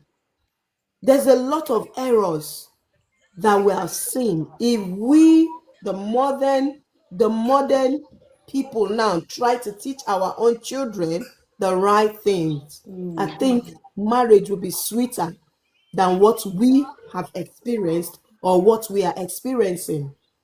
If you teach them that integrity, as you say na 2005 you dey earn, if 2501 enter, tell am.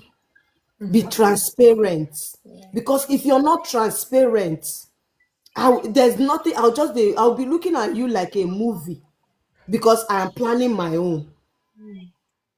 That's just the thing. See, these people now that I'm going to on Saturday, he went to Nigeria without telling her.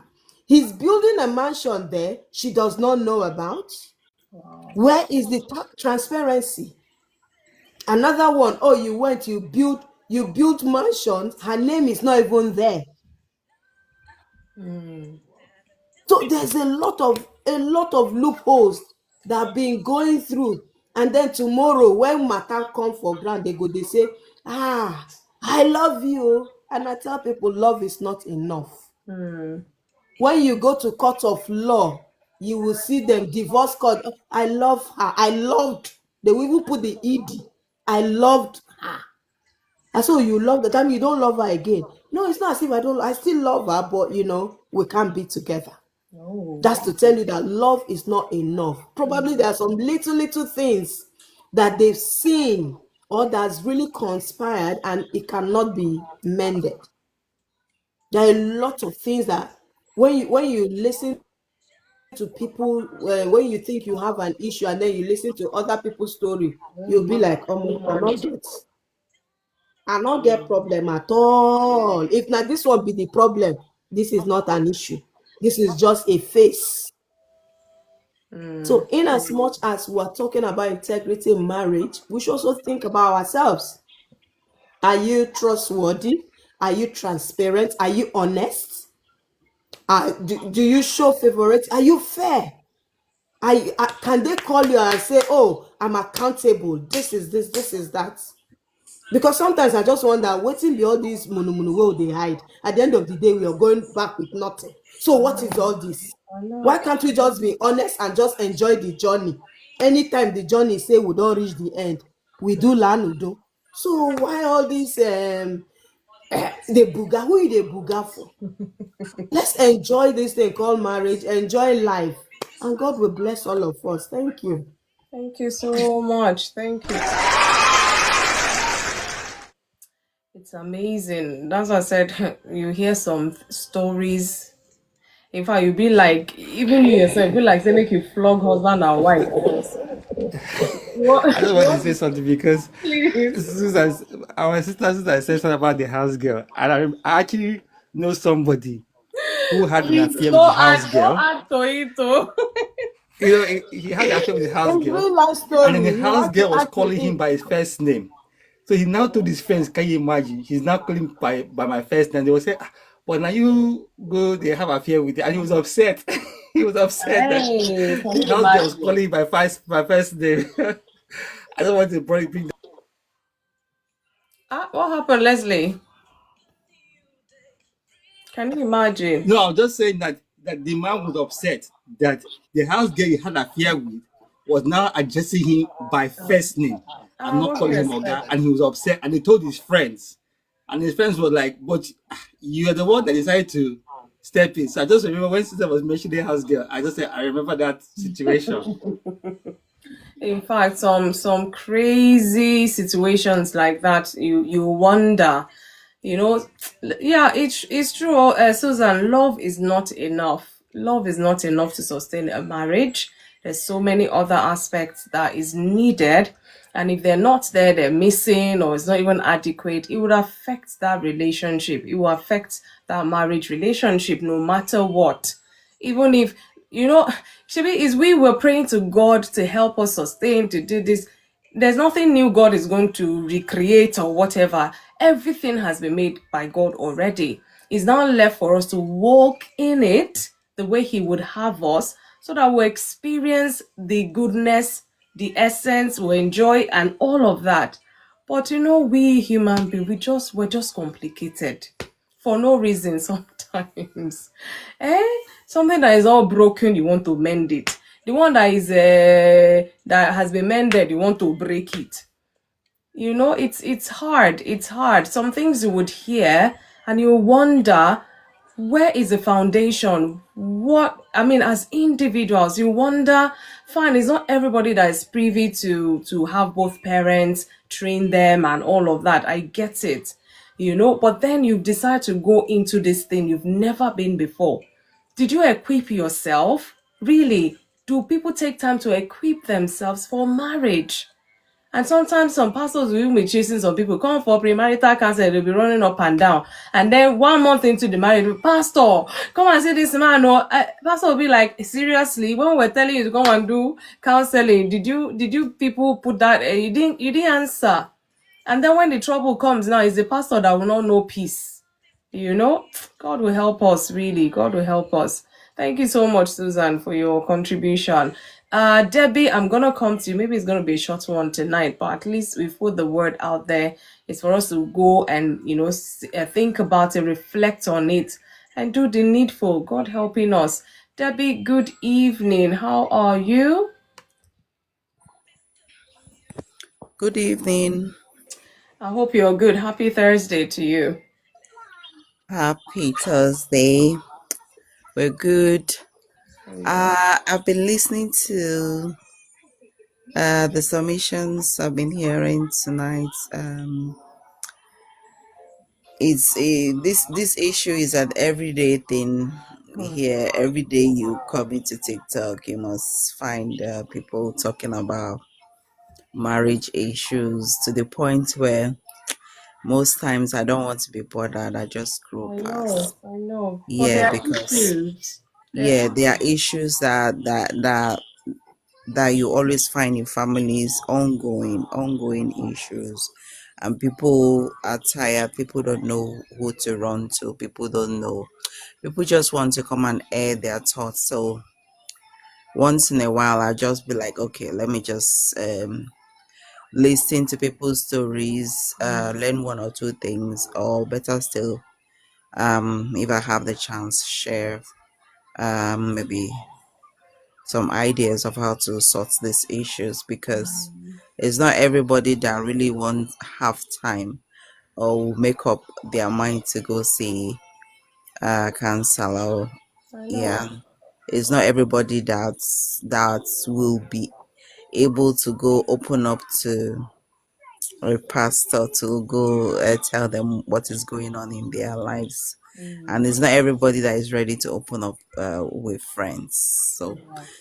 So people prefer sometimes to just come up anonymously and talk about these issues. So it's okay if this is a platform for people to just share this burden and free their minds, and the thoughts that okay, this is actually happening in other places. It's not only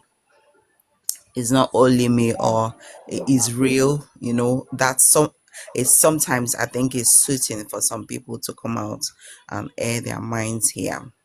So we all learn and then look for a way to sort these issues. Yeah. Speaking about integrity in marriage, I don't want to generalize.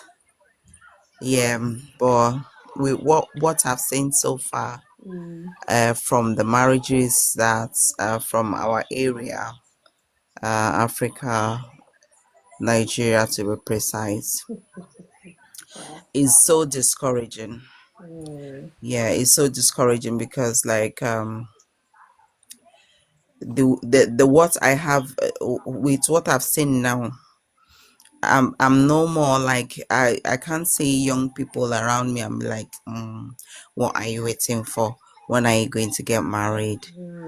You're old enough. Why don't you go just get It's settled? happening, yeah. Yeah, I'm not cut out for such advice, because like the marriage stuff now is more like a trap. Is a dangerous zone to tread in now. So I will feel guilty if I kind of convince somebody to get into it and maybe find out later on they are not really finding it to become what they actually imagined it to be. So I'll feel like, oh, I exposed this person to this danger. So I'm going to be the last person to You send feel your guilty, person yeah. around me. Yeah, and say, oh, you, what are people doing? Why don't you settle? I see people coming up with mistakes. People are not well coached about what this marriage stuff is all about. A lot of us, a lot of people Let me see you. are not given the opportunity to know that it's not a do or die affair. I think our religious setting is making us believe is a do or die affair. I think we should, like, for me, I don't know. I might not be going. I might be going contrary to what the word is saying. Yeah, but I always, when God was talking about the Sabbath, He also mentioned that the Son of Man is above the laws of the Sabbath. Like, we are more important than the laws of the Sabbath, and that's why he gave an example by actually going to the field to pluck the corn, and yeah, and he told us that we are the lords of the Sabbath. So we shouldn't, because of the Sabbath, we let somebody die. Or then he gave an example of, if you lost your sheep on the Sabbath, wouldn't you go and find it? So that I'm just using it as an instance in marriage.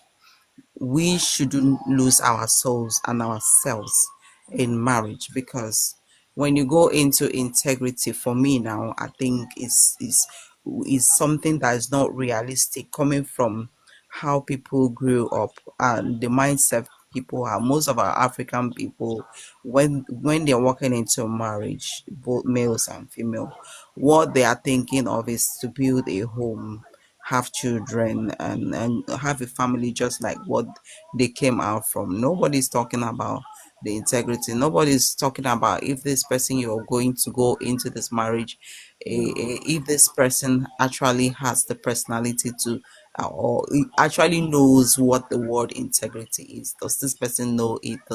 What values does this person have? What does the person feel? What, like, how do they see integrity? That is in most cases out of the picture. What people are thinking of, the parents that are supporting you are thinking of, oh, I'm going to soon be a grandmother, my family, the extension of my family. That's what people are thinking.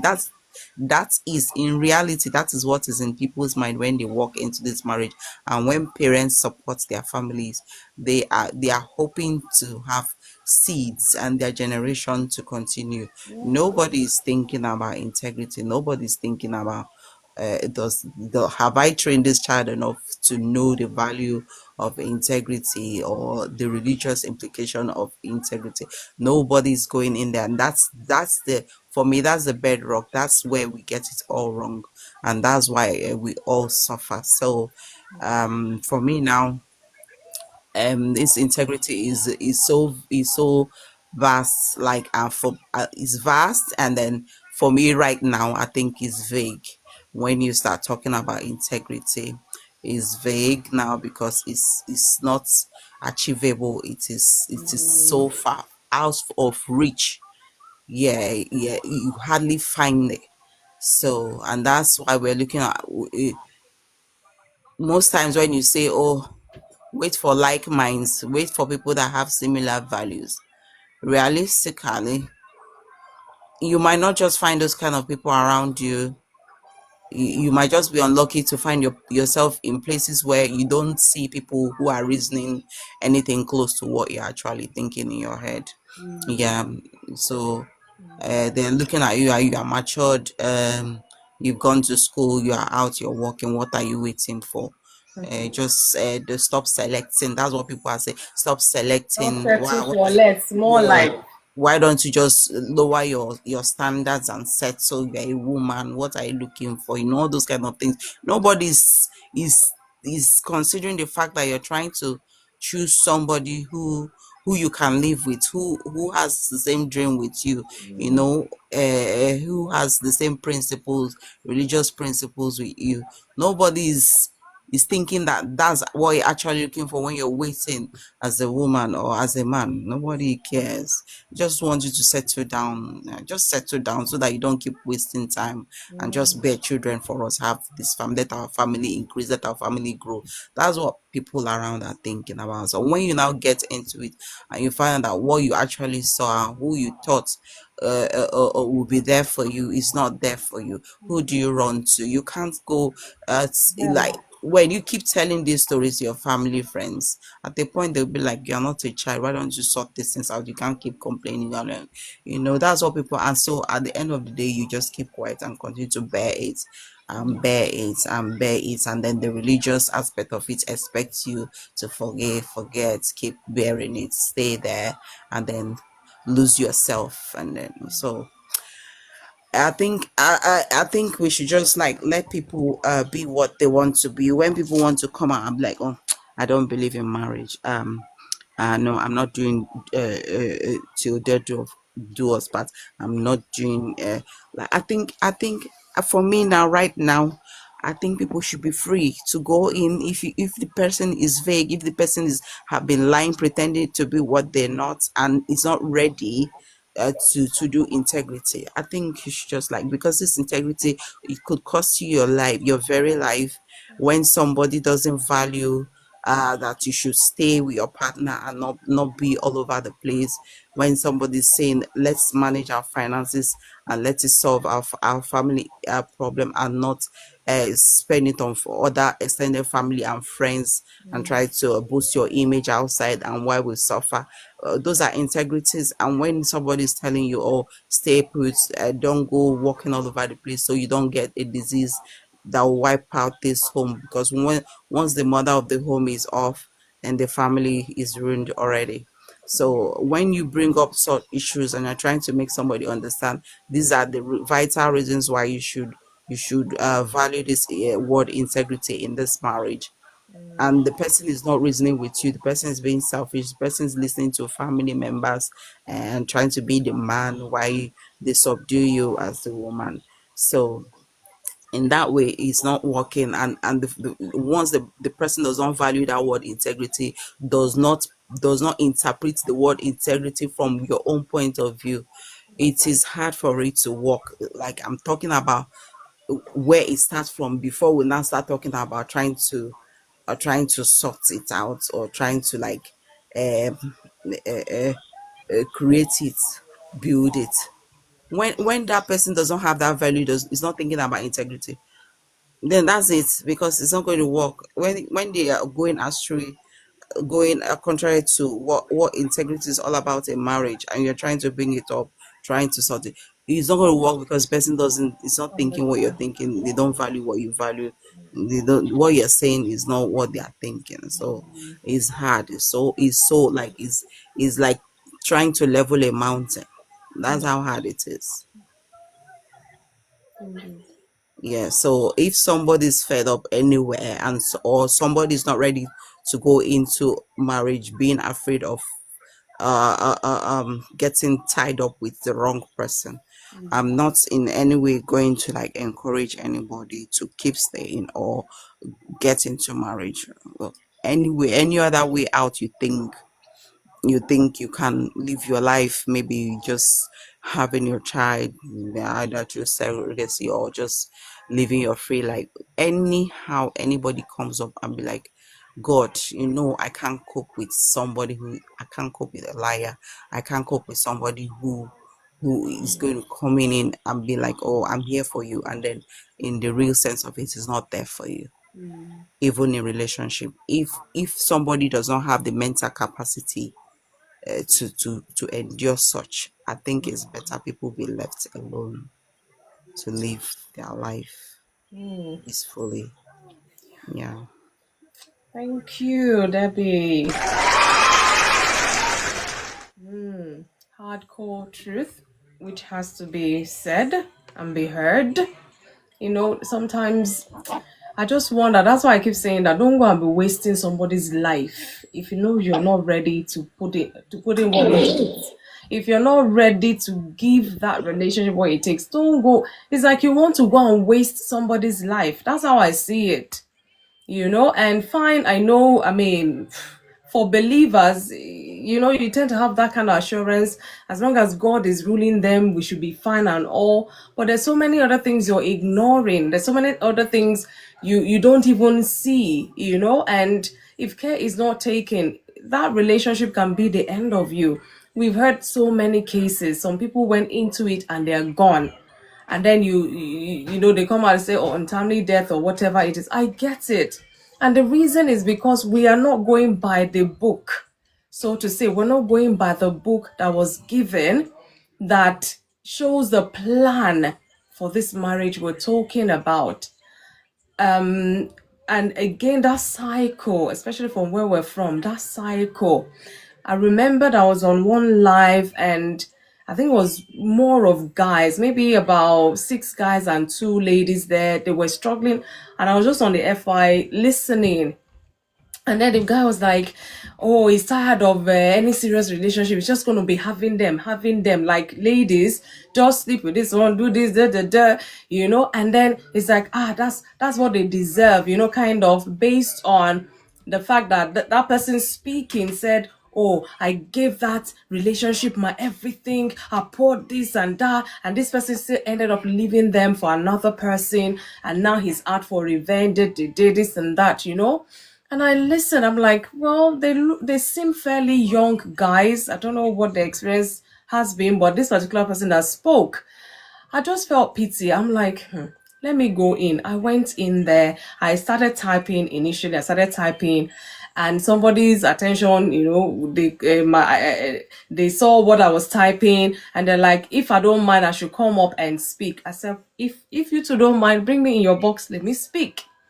And then I said, you know what? I understand where you lot are coming from. You go use this one, dump this one, do that. I said, first off, I want to ask you people here, in fact, I think it was whether the daughter I used first or the sister or something. I said, if you, one of these days, eventually maybe you guys will settle down and marry somebody, settle down. Imagine your daughter.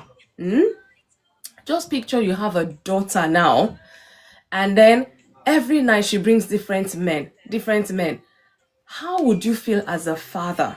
Because you want to do this, do that. The way I painted the thing to them, I noticed there was some silence in the house. I said, good, because we need to start reflecting and thinking. And you have a sister. Imagine the sister to say, this one dump me, this one use me, dump me, that one use. How many men do you want to go out there and be fighting? Because even you yourself, you're doing the same thing. And they're like, it's tough. Now they relax, and then they started pouring. In fact, it's like I went there to do therapy, I'm telling you. One by one, they started pouring. Oh, they're fed up. The relationship out there. I get it. 2 wrong does not make a right. And then likewise, when it comes into marriage as well, it's like 2 imperfect people coming together to form a perfect home. It's going to be hard because you're 2 imperfect people. Is God in there that might just help you resemble some sort of perfection, so to say? Husband may be weak, wife may be strong. Sometimes that's how you get it. Husband may be strong, wife may be weak. Sometimes that's how it is. Sometimes both of them are so strong and then even brings another issue. Sometimes both of them are so weak, it brings another. There's all sort of dynamics in marriage. But above all, there's certain expectations from each individual, whether the husband or the wife, that you need in order to cope in that marriage. And that's why I always will talk about premarital counseling. Counseling will open your eyes to things you have not even thought about. So whilst you're building in that courtship zone, certain talks that you never thought about, premarital counseling will bring to your mind.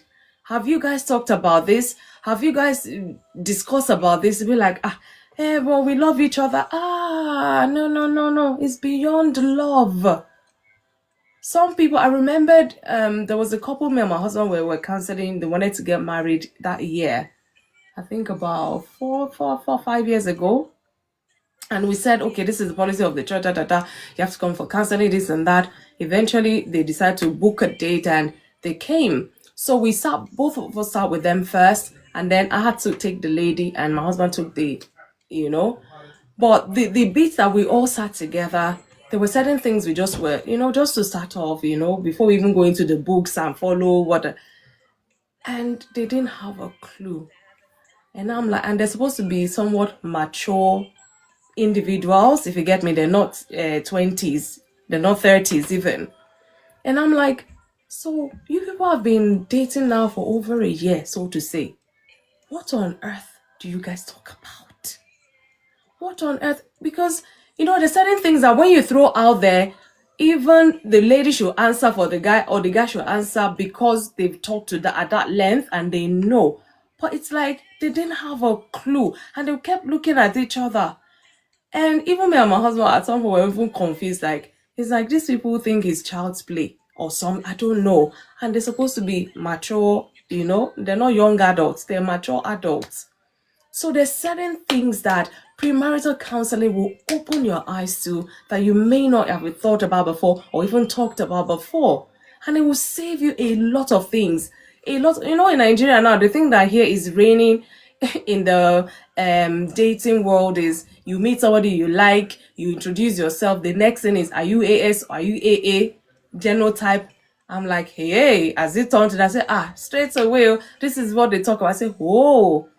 Meanwhile, some people, it's after the wedding, they'll go and be checking these things, and they will not be afraid to have children, or they'll be whatever, because both of you AS or SS, AA, or whatever it is, There's certain things that if you don't, just like this integrity Debbie mentioned, I grew up in a broken home. Nothing called integrity, anything integrity, how to love a man, how to do this. The only thing they will teach you is how to cook. You must learn how to cook well for your husband, and all of, like, that's the essence of you as a person. And then are they teaching the male child too how to love his wife, how to be a person of integrity, how to not commit adultery, how to not this, or they're pumping, you're polygamous by nature, African men, this, and all of that. What are they teaching the young men as well? What are they teaching the young women? And I said to this set of, I said, look, everybody is hurt from wherever they're coming from, and yet they're looking for the perfect person. Marriage is not for lily-livered people. Even if you didn't have parents who brought you up in certain ways, I mean, you're a full-grown adult. How would you want to be treated? Are you prepared to treat that other person that way? Because I will not sit down now and be hurting myself. So even if I have somebody in my life, that means I will hurt them because, that's what I know. But you're hurting, you're crying, you're in pain, you know how it feels. Why would you do that on somebody else's child? So there's so many things to consider when you talk about marriage. It's beyond love, not be love alone. Not love alone will sustain any marriage. This one, even I've come to realize that myself. There's so many aspects that if care is not taken, you find out that these people, in fact, when they're going a separate way, I still love this person, I love that person, but for this reason or for that reason, we cannot live together or we cannot be together. Sometimes it may be hard too. And then you wonder, but God designed this thing. If God knows it wasn't going to work, why would God design marriage? That means we need to check ourselves. We're not doing something right. And that's why we've ended up here. Either together or individually, something is not just right. And that's why you see separation, divorce rising in their thousands. And when I even now bring it home to believers, we're supposed to be broken. Certain things we should know as individuals. Certain things we know not to do as individuals. But yet, we bring excuses. I don't know how else to say these things, but it goes a long way. Integrity. It goes a long way What are we teaching the next generation is very important. Because one day we will live life and then we'll go. It's the next generation that will take over. And it's whatever we've passed on to them, they would have tripled it. And that's what the world will be experiencing. And God will have to give us wisdom, really. Especially we that we have children, young adults in their teenage years. It's never too late to start doing the right thing now. God helping us. I'll leave it there. Thank you so much, Grace, because like you sparked something on the inside of me there. So, can I say something, hostess? Please, please. I know. I mean, I'm grateful for my marriage, but I know one thing I want to say is, Please. when something doesn't work, especially when it comes to relationships, we as human beings, we tend to give it up because we think we are disposable. But I always look at it that if our career had a problem, we won't dump our career. We'll go and find out. We'll go and get information. We'll go and learn. We'll go and do research. If our finances are problematic, we'll go and do research. We'll go and do our homework. We won't say because I'm not making this much money. Money is a problem. No, we'll go and do our homework. We'll go and learn about investment. We'll go and find out from somewhere. We'll go for conferences. We'll do everything we can when it comes to our finances, when it comes to our career.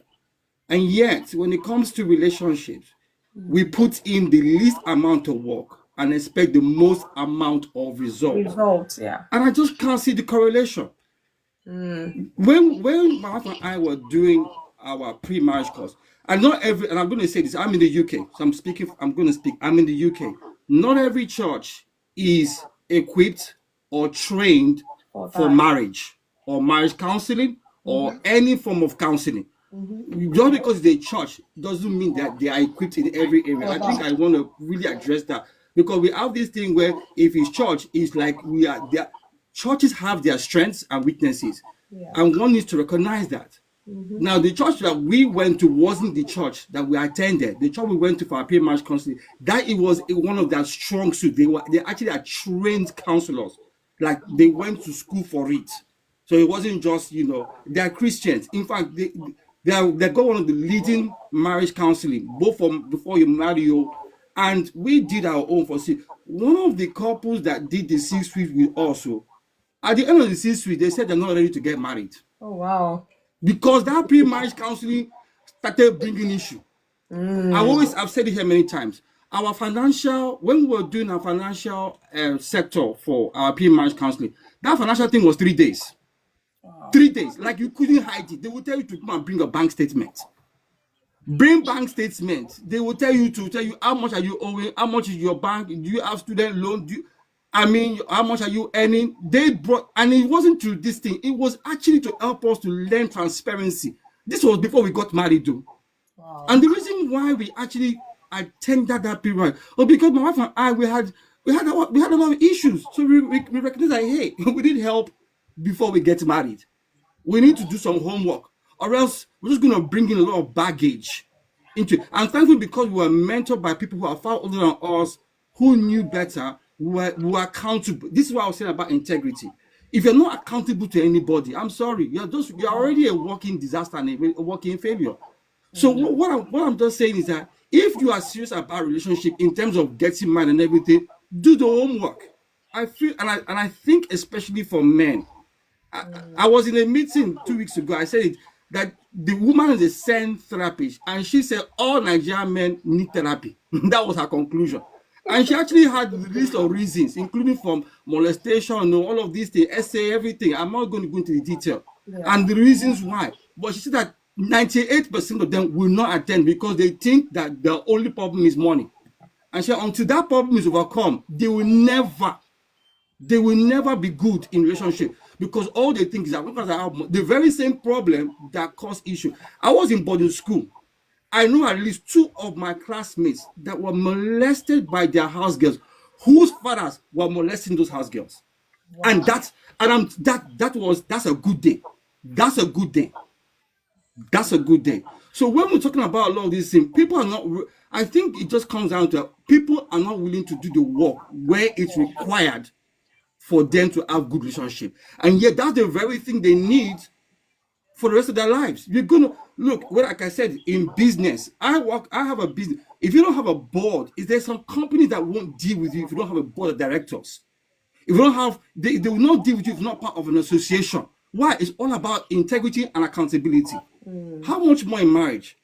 So I just feel that when it comes to marriage, people don't want to do the work, and yet they want all the results and everything. Yeah, marriage don't do or die. You honestly, I'm the number one person that will tell people the divorce if they are not, especially when DV is involved. But I feel that people are unwilling to do the work that's required. That's part of it. If you look at the building, when you talk about integrity of building structure, it's about what can the building carry? What's the load it can handle? That's all to do with integrity of structure. There's two sides of building, and that is used in marriage. What can you carry? What can you handle? What can you say, I can't deal with this, and what can I handle? And also the moral implications that go with it. Marriage is not cheap either.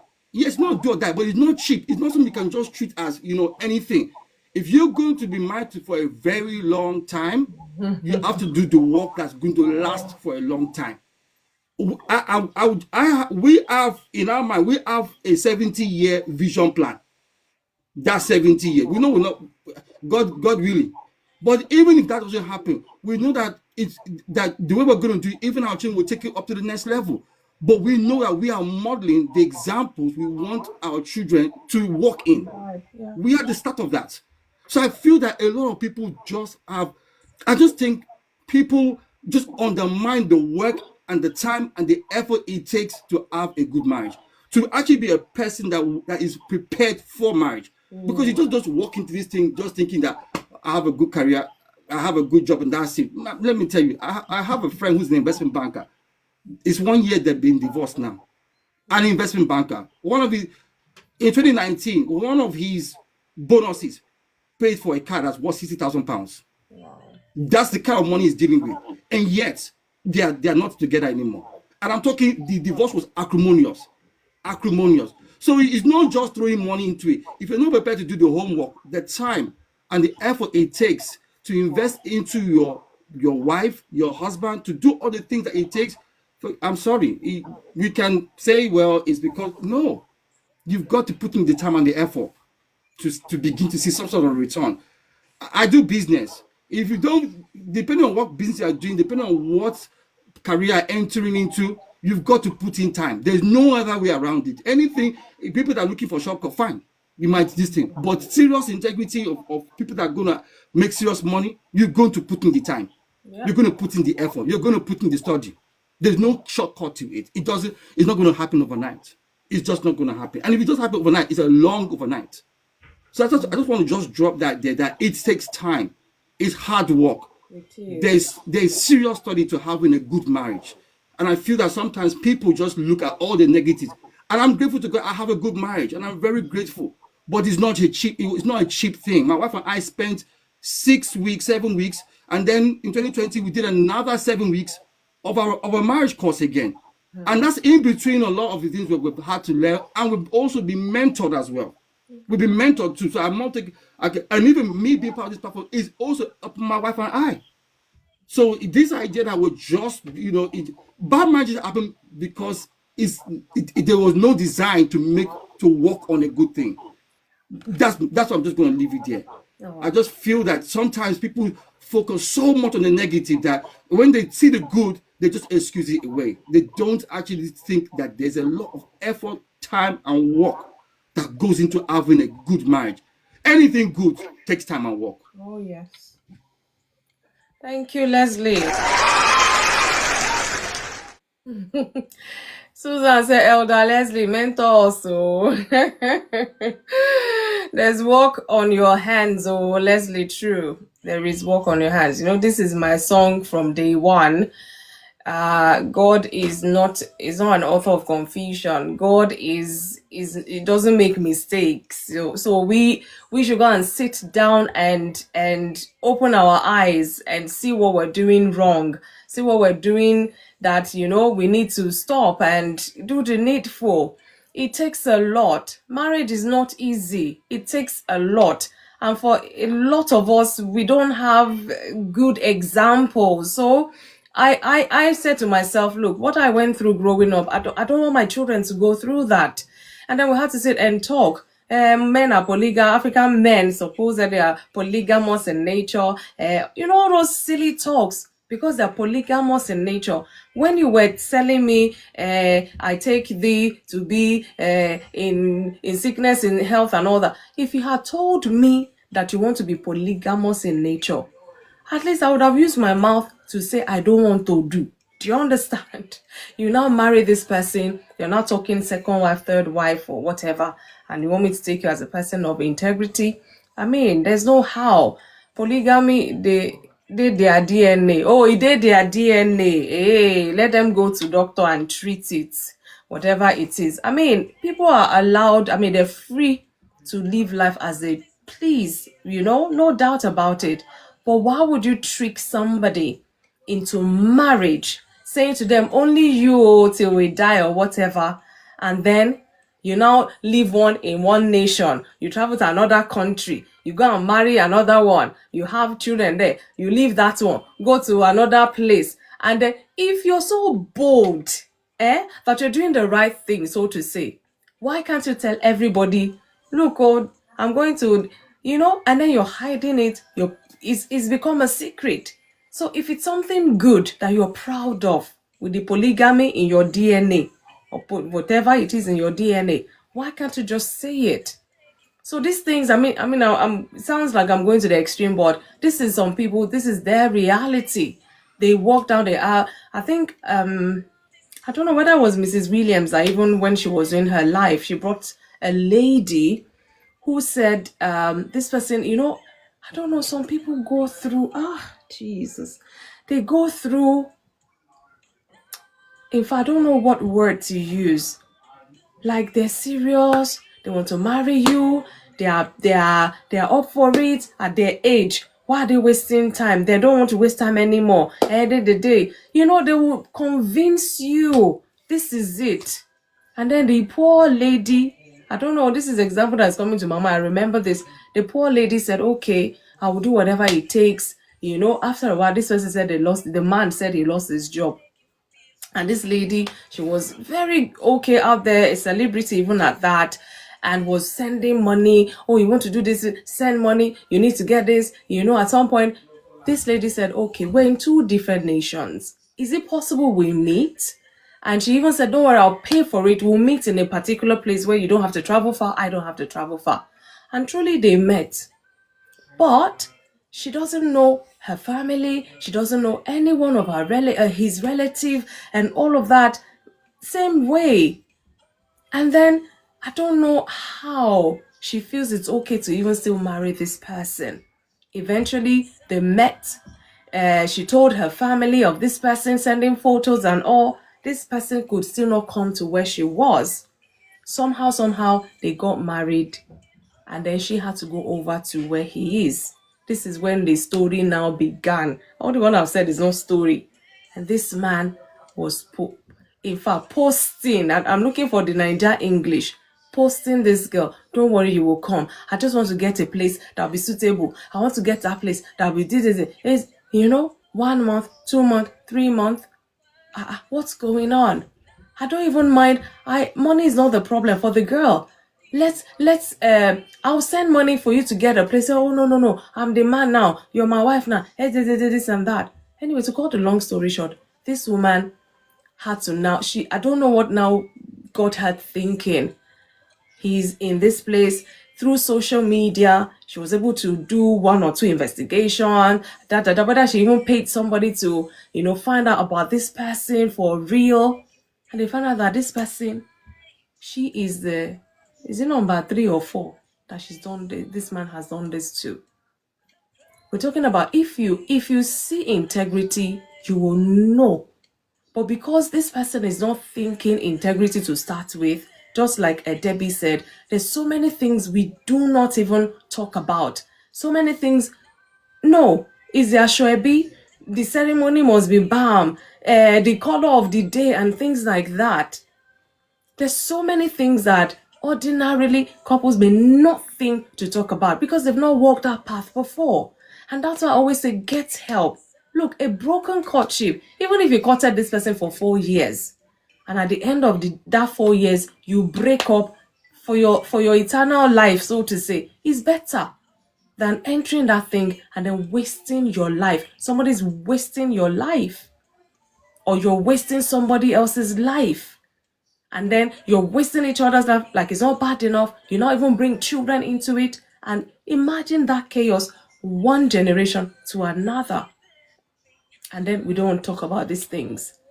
Oh, men are not supposed to show emotion. Oh, men are supposed to this and that. Oh, African men are polygamous in nature. Like, you don't have African men all over the world now. There's a whole lot of things that this integrity kind of, it covers. And we need to break it down and be serious. If you're hearing us, you want to go into a marriage, please, maybe you should put on the chat function which company or church you said you went for your premarital counseling. It's very important. And some people even see red flags, they will ignore it, thinking when they marry this person, they'll be able to change the person. You're wasting your time. You're absolutely wasting your time. In case you have not heard that before, you are wasting your time and your life. You can never change anyone other than God that can touch their heart. And even God is touching their heart, they're still fighting God. How much more you? There's certain things we need to get understanding, because this is the rest of our lives we want to spend in that space with this person. You don't talk about integrity. You don't talk about money. Oh, they're fine. I'm fine. Oh, we're good. Oh, well. And you get in there, you find out that, hey, why didn't you talk about this? How come I didn't know this? How come I didn't know that? Hey, because you chose not to or want to. But it's very important. This is your life we're talking about. And it's not everyone that is privy that on the day they're walking down that aisle, their parents or their father or whatever will walk them. No, some people are orphaned at the age of 9 and they'll still grow up to get married. Well, somebody would have to represent their father or what. So I get it. Integrity, it goes a long way. It does. It goes a long way. Talk to yourself about it. Talk to your children about it. Friends, anyone about it. It's very, very important. We cannot push that aside and say love will cover everything. No, it won't. And I pray that God will give us wisdom. Maybe, just maybe, when husbands, when wives, they're doing the needful, just maybe the rate of divorce will actually go down. That's my prayer, at least before Christ will come. It's very important. And God will have to really, really help us, because there are, like I said, lives are being lost as a result of this. It may sound less important or whatever it is, but it is way, way important, because out of this integrity is birthed a lot of things that either will make that marriage or break that marriage, or break each individual to pieces, even if care is not taken. What can individuals do when integrity has been broken? There's always room to repair. But one of my sisters mentioned, well, she's not even here now, ego, pride. Because we sit on that, and then we suffer somebody else, or we suffer ourselves just because of pride and ego. How far can that take us, really? There's only so far you can go with such attitude. I see Kenneth is back, Debbie is back as well. Maybe we'll just hear your submissions, we'll do a puzzle and then call it a night, honestly. Elder Kenneth, good evening to you. How are you? Can you speak? I just want to believe it wasn't TikTok that dropped you, because then the technicalities. Kenneth, good evening. Can you hear me, sir? No? Okay. Debbie, can you unmute? Oh, okay. At least if one of you can speak. Good evening, my dear sister. How are you? Okay, early start. I know. Thank you so much, Susan. Thank you so much.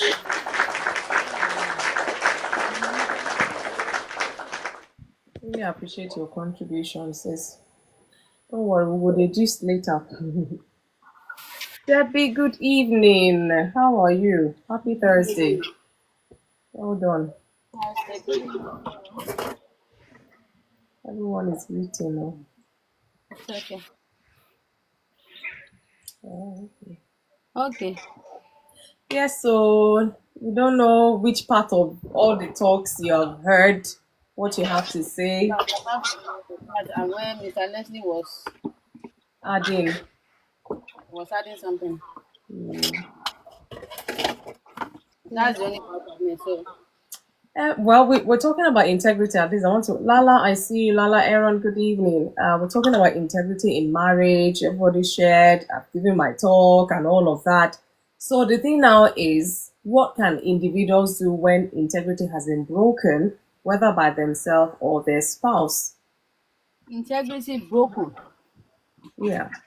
Integrity is broken. It's never there. Oh, you think? I don't think. I know Oh, okay. Let's hear your views. All right, Susan. We should. anybody that doesn't have integrity on a normal day. How do you expect them to have integrity in marriage? Did you Well. check every other part of their life before you marry them? Sorry, I'm sounding a bit harsh, but No, no, no, no. We get to. Yeah. it's reality. Did you check every other part of their life? Do they have integrity? That you expect them to have the integrity with you? Hmm. Wow. Do they have integrity when it comes to their job? Do they have integrity? Are they Christian? Do they have integrity when it comes to their God, to their prayer life, work study life, their friends, their family, even their own personal life? If they don't have it and you expect them to have it with you, you are a dreamer. You are the dreamer. They didn't do you any wrong. Wow. They didn't do you any wrong. The integrity did not lost. Nothing happened to the integrity. It wasn't just there from the beginning. It wasn't there from the beginning. Somebody see, if any so I always say something. And that thing always makes me laugh. When I talk to guys and they are lying to me in my face. And I always say in my head that if not because of the blood of Jesus, when it comes to lies, me and you, I'm your senior. So when you start your lying, I can tell that you are lying. And me, I don't need to argue or fight with you. Ma, when it comes to integrity, some mistakes don't really happen. No. Integrity is when you have what how do I put it? When you have a core value you live on, and that core value reflects on every aspect of your life. That's why I said, did you check every aspect of their life? Yes, mistakes can happen, but you could tell in that mistake that it's not them doing it. And immediately it happens, they are coming back to you to report themselves. Once they start hiding it, it is not a mistake. Oh. Once they start hiding it, it is not a mistake. I'm saying the reason I'm saying it this way is because this is the under the same yardstick I'm giving myself. Once you start hiding it, you made a mistake, but you can't say it. You can't say it out. A mistake hidden, according to the Bible, a sin I hidden, agree. a sin repeated. Thank you. Once you hide it, you can repeat it. Let me see. So to me, I believe for anybody, if you say, oh, this person was not like this before, this person was But Debbie, likewise, I'm not making an excuse, but even for believers, they backslide you. ma ma Yes, ma. when you say backslide, when you say backslide, Give me the level of the backsliding. Like somebody who gives their life, maybe they used to do drugs or whatever, somehow they give their life, they're no more on drugs, life is good, getting to know their God and all of that. And as they're growing, oh, thank you so much for the heart to me. Somehow maybe one issue of life was thrown at them, and they just went back to their drugs or whatever it is. These things happen. So where would you put something like that? So if you have to relate that with this integrity we're talking about, they've always had it. Maybe issues of life, My maybe lady, circumstances or whatever. I don't know. my lady. My gasm. If you say you have left something, I'm talking as a Christian, the yardstick of the Bible that you came with now. If you say you have left it, it means you have left it. You Okay. going back there means you've not fully left that thing alone. The demon is still in you. They need laying on of hands more. It might not be laying on of hands. It might be you working more on yourself. If something can happen to you that will make you shake. See, there are some people I know that no matter what happened to them, Yeah. I don't know why I'm echoing Mr. Barrington. I don't know why I'm echoing. I think it's the network. No Yeah. matter what Everybody's happened, muted actually. no matter what it is that happened to them, it doesn't change who they are. It doesn't change their belief. So when I say integrity, I'm saying, is it there from the beginning? Okay. Is it there in every other part of their lives? Well, SL, I see you. Is it there? And I think I don't know if it was you that was saying when people go start dating, all they talk about is rice and beans mixed together with pepper and onion and everything.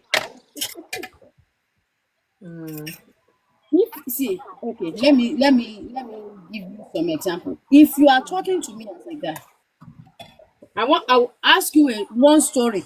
I'll ask you one question. That question I'll ask you in different version.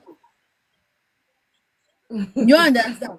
Yeah. I'll ask that one question in different version. By the time you realize that I'm asking the same question, it's either you block me or you block me. But why would you be doing that? It could be annoying. We are talking about my life here, my lady. Imagine. Okay, I hear you now. I get You what asked you me, mean. you said, oh, Debbie, oh, I like you. Your life look like it's looking normal. I want to enter your life, oh. You did not say you want to come and ruin my life, oh, but you say you want to enter my life. Whether you want to ruin my life or you don't want to ruin my life, is it not me that should I know? What did the Bible say? You should test all spirits. Yeah, so So once in all the story you are telling me, something missed here. A is not matching B, C is not matching C. You have not put C in W. I already know. Lie. But the problem a lot of people have is this person said they are A, you take them as they are A. The only person you should be able to take as A when they say they are A is God and Jesus Christ. But human being tell you they are A, you say, okay, he said he's A, she said she's A, I'll take the person as A. Anyway, yes, let's say there are some people, and like I said in the comment, there are some people that they will do everything right. See, they will try everything, do everything right, do the counseling, go through all the everything, and it still won't work. So the fact that I'm saying it this way does not mean that this pattern will still work. It's just that for me, I believe if you've done your due diligence and it didn't work, even the throne of mercy will cry for you that this person, we need to save her, we need to save him, because they did their due diligence. Some people, God is saving them from heartbreak or from divorce or from problem, but they will be the one by themselves to submit themselves to that problem by not doing their due diligence. So when we say integrity is not something that somebody built one day. It's something that is imbibed in them, live with them part of their life.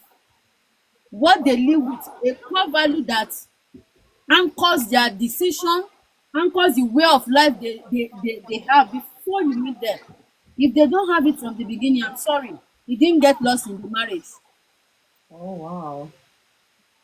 If they didn't have it from the beginning, you didn't find it in every area of their life. Sorry, you didn't get lost in the marriage. It wasn't there. Okay. That's So another. that's my own. Yeah, I get you. I get you. That's my opinion. I believe if they don't have it from the beginning, it's not the marriage that throw it away. It wasn't just there. I see. Can mistake happen in the journey of life? Of course. Yeah. It's normal as human to walk and trip. But when you trip, do you stay down? No. You get up and people see that you trip. It's not like it's not like you hide the fact that you trip. Once you start hiding the fact that you trip, where were you going that you tripped? Where were you going that you tripped? If you are hiding that you tripped, where were you going? How did you trip? So I rest my case. Let the married people help us in this matter. Wow, that is profound. You see, that's why I say I come here to learn myself. Me, I don't have all the answers. We're here to rub minds. We're here to charge one another. So you feel, I mean, Debbie is saying to us that they never had that integrity if it's broken or something. So that's another way to look at it, really. You only give what you have, I guess. Okay, thank you. Thank you for that submission. So, Kenneth, can you speak, please? I know the thing has been dropping you back and forth. Oga Kenneth, most senior elder Kenneth, can you speak? Okay, I don't know. I can see him in the box. I don't know if he can actually. Okay, I'll have to go to the next person. Shan, good evening. How are you? I knew there was somebody I was missing. You're right, Shan. Wow, it's good to Fine see you. today. How are you? I'm fine, thank you. Just a bit tired, but I'm fine. Yeah, it's the summary of the week Thursday, and Tell me I about it. get it. I hope you're good yourself. Yeah, I'm fine. I'm fine. No complaints. I see you were laughing there. Was it Debbie making you laugh? Yes, good evening, Baritone. Yeah. Good evening, Every Lala. time every every time Debbie speaks, I cannot fail to laugh. To laugh. I I hear like you. her. Yeah, so I don't know if you have one or two to add or just a question. Everybody's here to answer you, not just FunmiRoyal. As I joined a bit late, maybe just a question, maybe just a concept or an understanding of the topic so that I know where to come in, So yeah, or maybe we're just a question I can respond okay. to. Maybe let me go back to my intro. We talked about what is integrity in marriage. Integrity means wholeness, consistency, uprightness. It is who you are when no one is watching in your marriage. Integrity is expressed through so many ways: honesty, transparency, faithfulness, accountability, moral consistency. Because sometimes, you break this thing back and forth, keeping your word, doing the right thing. A lot of things was said. And I had to start even my talk that integrity begins with individual, in fairness, because if you don't have it and you want to go into marriage, is it that you want to go and learn it there or what exactly? So it begins with you as an individual before you even go into that marriage as a husband or as a wife. It must exist, within each of you. And Are you the person, your yes is your yes, your no is your no, or your yes means maybe, and your spouse, they don't know, your no means maybe, because you had a talk or whatever, I said yes, and they've taken it, you said yes, and then the next day, they're like doing something, and you're like, what are you doing? But you said yes. No, I said maybe. My yes means maybe. How would they know? So is your yes, your no, your no? A lot of things like that, you just overlook. Say, okay, maybe we're just building this marriage. Okay, you overlook, and then it becomes a perpetual thing. How far can you go with that? How far can you go overlooking that? And again, integrity and communication. Can you communicate whatever it is for you, whether the man or the woman, it doesn't matter, both of you are in that relationship. You tell me, oh, I cannot share my emotion with my wife because I'm the man, I'm supposed to keep it in and all of that. No, integrity will make you speak so that they know to be there for you, to be there with you in that space or whatever it is. There's quite a number of things, because hey, it's quite long, but in it all, we know that integrity, can be broken. So the question really is, what can individuals do when integrity has been broken, whether by themselves or their spouse? Because is that the end of it, really? Because it's broken, should that just end the marriage altogether? So I don't know what is coming to your mind with all of this, but that's just a nutshell of it. In a nutshell. In a nutshell. Yeah, tiredness is setting in now. Sorry, people. It's okay. I know you're tired. From from the brief background you've given, even before I start responding to the question, I can say that integrity is really a rock foundation of a relationship. In If you're talking about that concept in marriage relationship, it builds trust. It Yeah. eliminates a lot of miscommunications that could have arose to conflict in marriage, Yep. misunderstandings, And then, of course, the biggest of all is bringing an aspect of distrust, because when trust is lost, it's very hard to regain. And all this comes from the point of someone, being dishonest, not practicing integrity within themselves. Because Yeah. if you yourself don't practice with integrity within yourself, most times we even lie to ourselves. There are a lot of truths that we need to speak to ourselves, but we deny speaking Yeah. about it to ourselves. And most times these truths are very comfortable, and most times it will force us to come out of our comfort zones, if I may say. It will force us to change a lot of things about ourselves, undesirable things that we think are desirable. So Yep. that's why most of us, we tend to ignore practicing integrity within ourselves.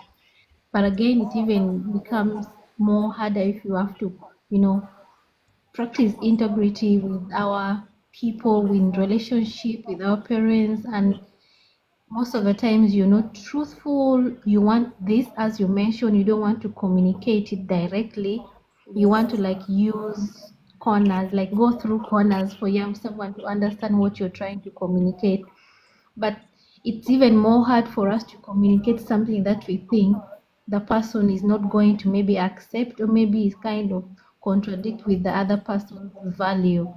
But integrity also comes from a point of us, if you did something to your partner, for example, are you able to freely and willingly apologize? I think that is a point of integrity. You're being open, you're telling the person honestly that, what, I am sorry I did this, of which a lot of us, both men and women, are not even willing to fully, you know, to accept that they were wrong, they need forgiveness, they need to change certain things, certain behaviors about themselves. So I think all those are aspects of integrity. But now, if the integrity has been lost, how can it be regained? If I Rebuild. understood the Yeah. question. Of Yeah. course,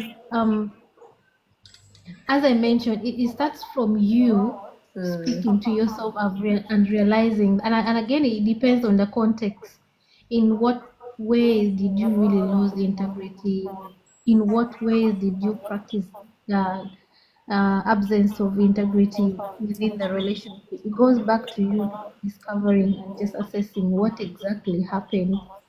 Was it because of fear? Were you scared of saying the whole truth to your partner? Because you feared that if you told him about your past relationships, he's going to maybe, dissolve the relationship. He's not going to marry you. She's not going to, trust you. It goes back to what you did wrong and what contributed to, someone losing trust in you. So, and if only, it's only when you discover what really happened, where you went wrong. Was it because you were not communicative enough? Were you not openly communicating to the other partner about your feelings, about the challenges you're going through? And a lot of this happen in a relationship a lot, especially when the other person did something wrong. Most of us are scared to open up about our pasts. Like, I know a lot of women are told, there's some activists who say that women, there are certain things you're not supposed to tell your in your partners, because if you do, it is going to, cause chaos. Michael on board. Yeah. But I think it is better for me to blow it. I blow it. If you like me, that is it. If you don't like it, and then you move on, you go to the next woman. It is better for me to tell you my history, my past, so that you learn to live with it when we are just starting, than you getting to realize when we have spent 3, 4, 5 years, and most times we have gotten married, and then you discover that, you mean all this while you've been hiding this from me? How could you not tell me at the beginning? And that is when the chaos comes in, aspects of distrust comes in, and then the husband tells you, I don't think I can trust you anymore. How could you hide this from me like for 10 good years? And in such Please. circumstances, it's very hard for someone to regain, the trust in you. They will never see you as a person of integrity again, because all this time you've been telling me you love me, you're open to me, and then you hid this from me. So I think it's best for someone to be open-minded and openly communicate about anything that they think might compromise their relationship. So I think that's what I can say about rebuilding the trust and also regaining yourself as a person of integrity. It's just understanding the root cause that led to, loss of integrity in yourself and in the marriage or relationship. Thank you, Shan. Sorry, Michael, I know you said to bring you up. Is it that you don't have time? Yeah, actually, good evening first. Good Actually, evening to you. I am at work and I'll be starting class in about 10 minutes. Okay. I was listening to what she was saying, and I if you don't mind, I would like to drop a short input on it. Okay, all right. All right, go ahead. Go ahead. And All you're right, welcome. everybody. Welcome to Insa. Have you been here before? I usually pass by, but I've never been on the live. Thank you It's my for first stopping by. time. Yeah. Okay, let's hear you. Anyway, good evening, everybody. My name is Michael. I am based in Brazil. I'm a Nigerian. Okay. And she mentioned, I was listening to the lady, and she talked about uh, talking about your past to whomever you are in a relationship with currently. Now, I am not against it, but I would tell you that there's some past that should remain in the past. Now, let me give you a short story. This is my story. I didn't Okay. hear it from anywhere. It happened to me. Actually, I was supposed to be married to a lady a couple of years back, and she was disturbing me that she wants to come clean with me. I said, look, we all have our past. Forget it. Don't worry. Let's just build a future together. Okay. But she was eager to share it with me. And I didn't want to start anything. So I said, okay. Now she said she was in a relationship that ended really badly. And since the relationship ended, she has been looking for closure. I said, closure, I don't understand. She said it got to the point where she has to sleep with at least 10 to 15 guys every week. That it got to the point that she had to pay some guys to sleep with her. I was like, look, I don't really want any more of this story. But she went further and told me that, to the point that the last guy that she had, whatever she had with, was so big that she could not take a second round. Now, imagine, this is a girl I wanted to make a wife. Imagine the story that is playing in my head. And imagine if me, not be say if me, I'm not even big, reach that man home. Imagine what's going to be playing in my head. So I would say, let the past be in the past. We all have a past. So please, if you are fortunate to find yourself in a true relationship today, please leave the past. If he loves you for who you are, fine. But not be saying you're not going to change your character. You need to change your character, both male and female. But please, let the past be in the past. I'm not against what she said, but I'm just sharing my 2 cents. Let the past stay in the past. Today, I can't even look at her without imagining that Sule, third leg inside her for the second time. So, please. I hear you, Michael. Thank you for your contribution. Thank you. But the thing is, that is you as an individual. Another man might even say, I want to know. But if you get me, so every individual is different. They want to know everything about your past so they know they can deal with. Because, for example, she doesn't say, you don't ask, you now get married, you go to an event, and this person is hounding you. And you're wondering, how do you know this person? You have to tell the story. Do you understand? So, That's why I said, not all stories. There are some stories that are gory. Leslie, you want to say something quickly? Yeah, just finish. Okay, it's muted. Sorry. Yeah, well, thank you for your contribution. Some people are like, they will not want to. Can I give a riposte to what Michael said? Please. Michael, thank you very much for that contribution. But obviously, they are pasts that should remain in the past, and they are pasts that need to be said out.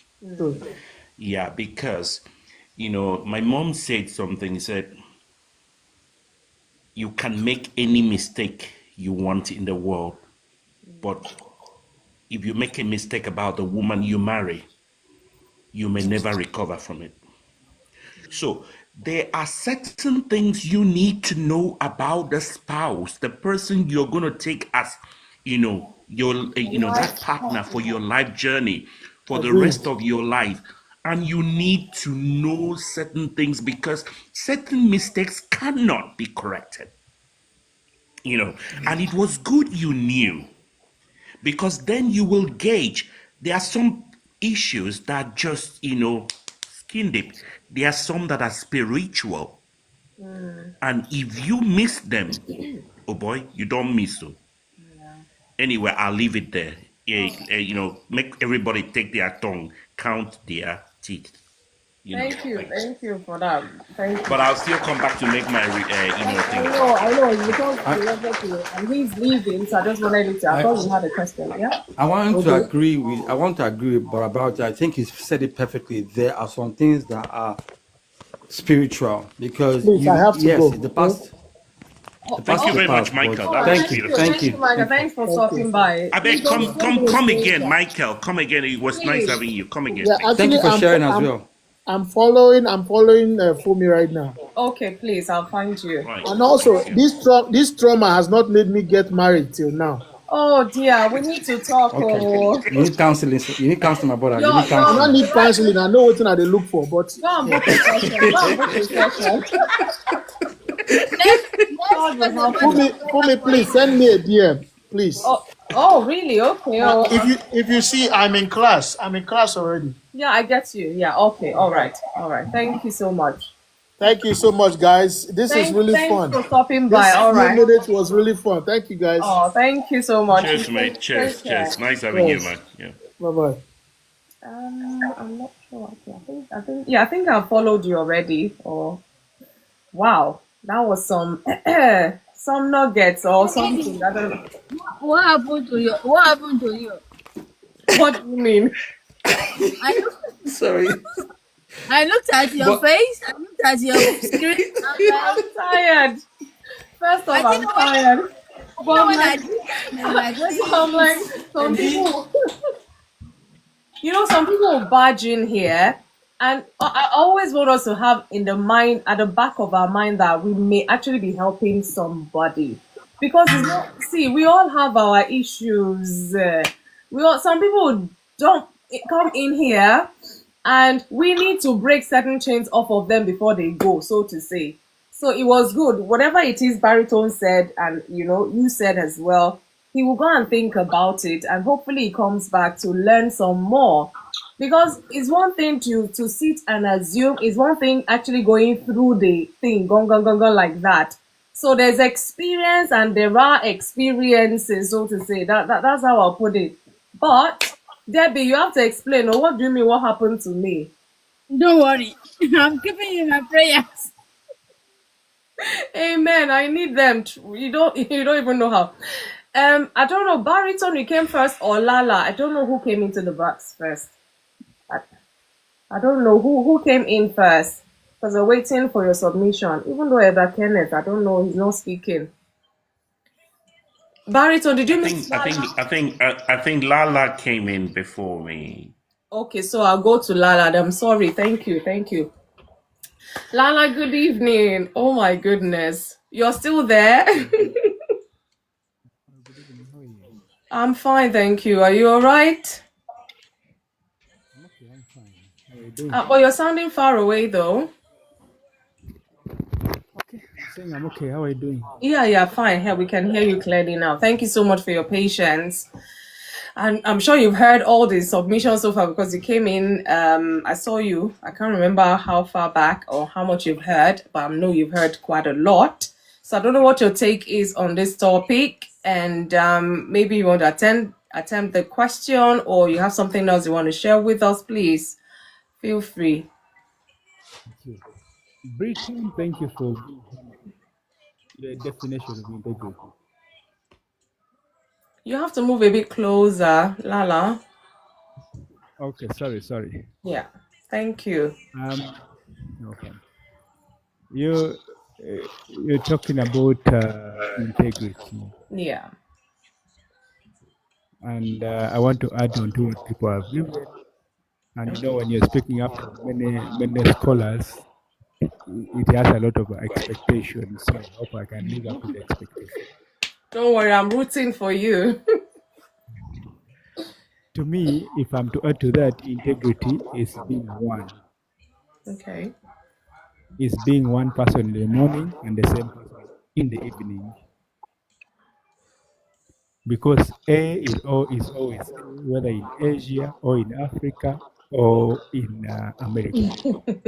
Wow. So, and this is the reason why we trust God, because God is one.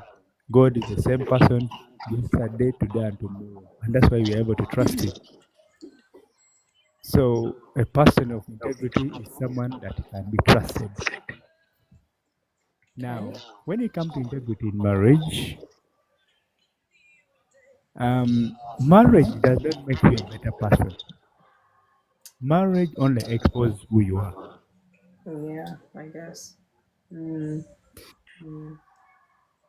Marriage does not improve anybody. It only exposes who you are.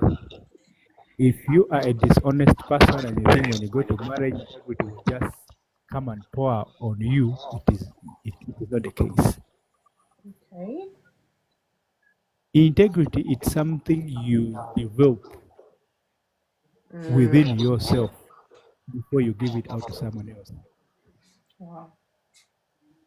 It is about your integrity is your relationship with yourself. See, when you have good relationship with yourself, it affects even people around you. You cannot give integrity to someone if you are not integral within yourself. Debbie. And there are certain behaviors and manners that we have that we cannot pray ourselves out of it. You see, sometimes you can go to church and pray a pastor to pray for you. Even if the pastor lays hands and the legs on you, there are certain characters we have, it will never go away. Hey. Sometimes Preach. the matter of sitting down with yourself and asking yourself, how long am I going to be like this? Where will this take me? The personal relationship affects institutional relationship. Personal challenges can translate to an institutional challenge. You see that some people are naturally angry people, and that challenge, that individual challenge, when you get to somebody, when you get to marriage, it becomes an institutional problem because we say marriage is an institution. Wow. So you find an individual challenge becomes an institutional problem. If you are dishonest, a personal challenge, now you go to marriage, it becomes an institutionalized challenge. You see, marriage is the only institution that has no pre-entry requirement. Well. For example, if you want to be a lawyer in Ugandan setting, you go and study for 3 years at 4 years to get a law degree. Then for you to become an advocate, you must enroll for 9 months to become an advocate in a law development center. If you want to become a police, there's a requirement. If you want to join the institution of health, there's pre-entry requirement. But marriage is where you meet somebody in the church or in bar, and 3 months down the road, marriage is arranged without any pre-entry requirement. Wow. And this is where is the only institution where there is so much drama. Yet, when the institution of marriage is corrected, the whole society is in peace. Avid, I see you. So, the word integrity is so much important that we cannot underrate it when we come to marriage. You see, any marriage that is standing today, years back, had the chance to collapse. And any marriage that has collapsed today had all the reason to survive. If the two parties were willing to be honest with one another. And when integrity is affected, it reduces on the trust account. And the moment the trust account is affected, that is the beginning of the capsizing of the marriage. When you address yourself as a human being, it is easier to pass it out to the next person who is close to you. You need to address your personal challenge as a person before you involve someone else in the name of marriage. If you are dishonest, sort out that one first before you get into marriage. If you're a poor communicator, sort out that one first before you get into marriage. If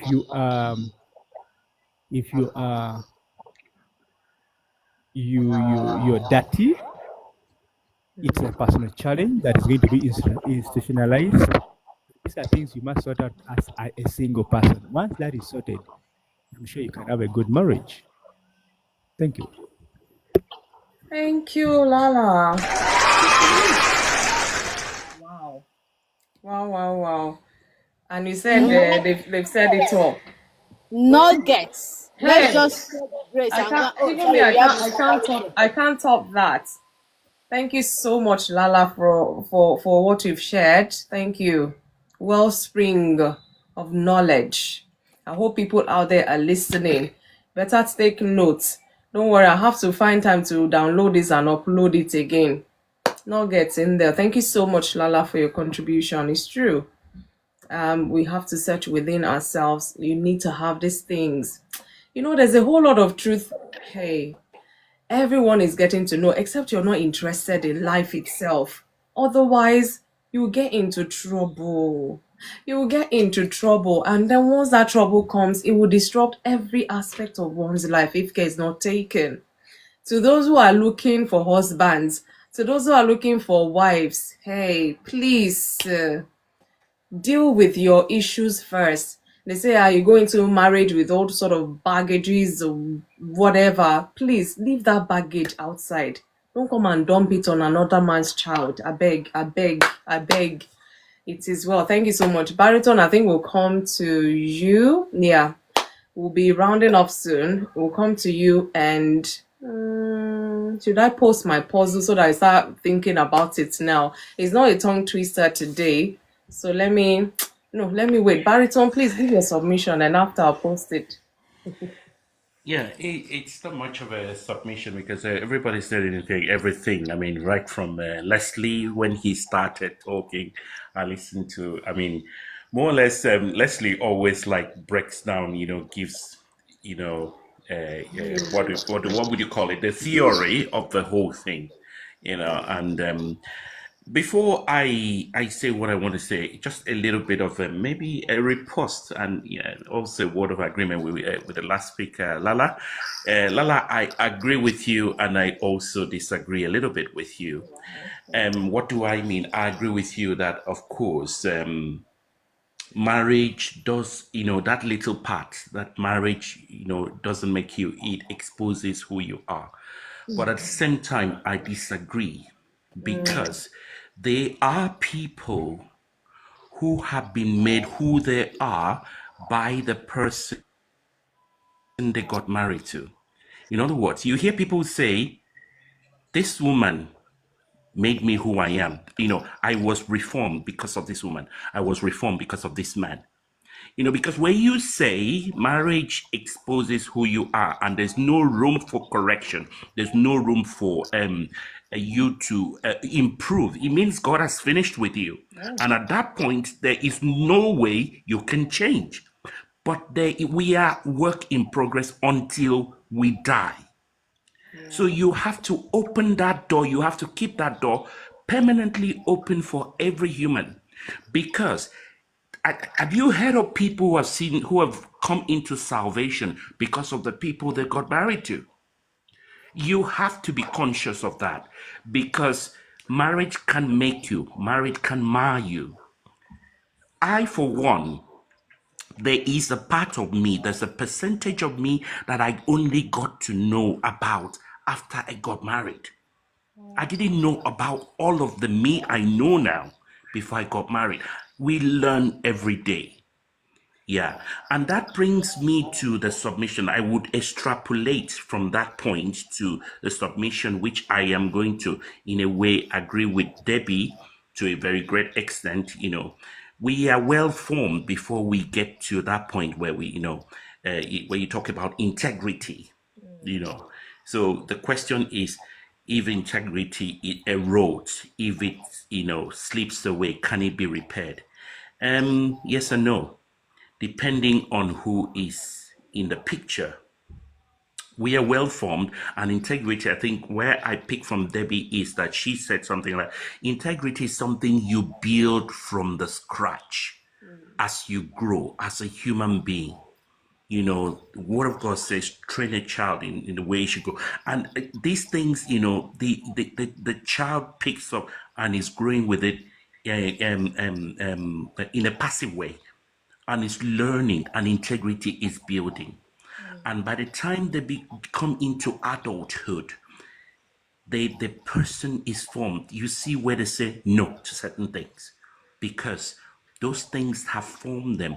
They've seen the parents do certain things, walk in certain ways, say certain things. Their peers, the whoever the environment, the community builds them in one way or the other. So they would have been formed. But then again, there are people who maybe because of their upbringing, they have not been people of integrity. And of course, it's good that, it's been said before, integrity goes hand in hand with accountability. Because, if you're not somebody who's got integrity, you will not be accountable. So they go hand in hand. So there are people who are brought up in a way where integrity is nothing.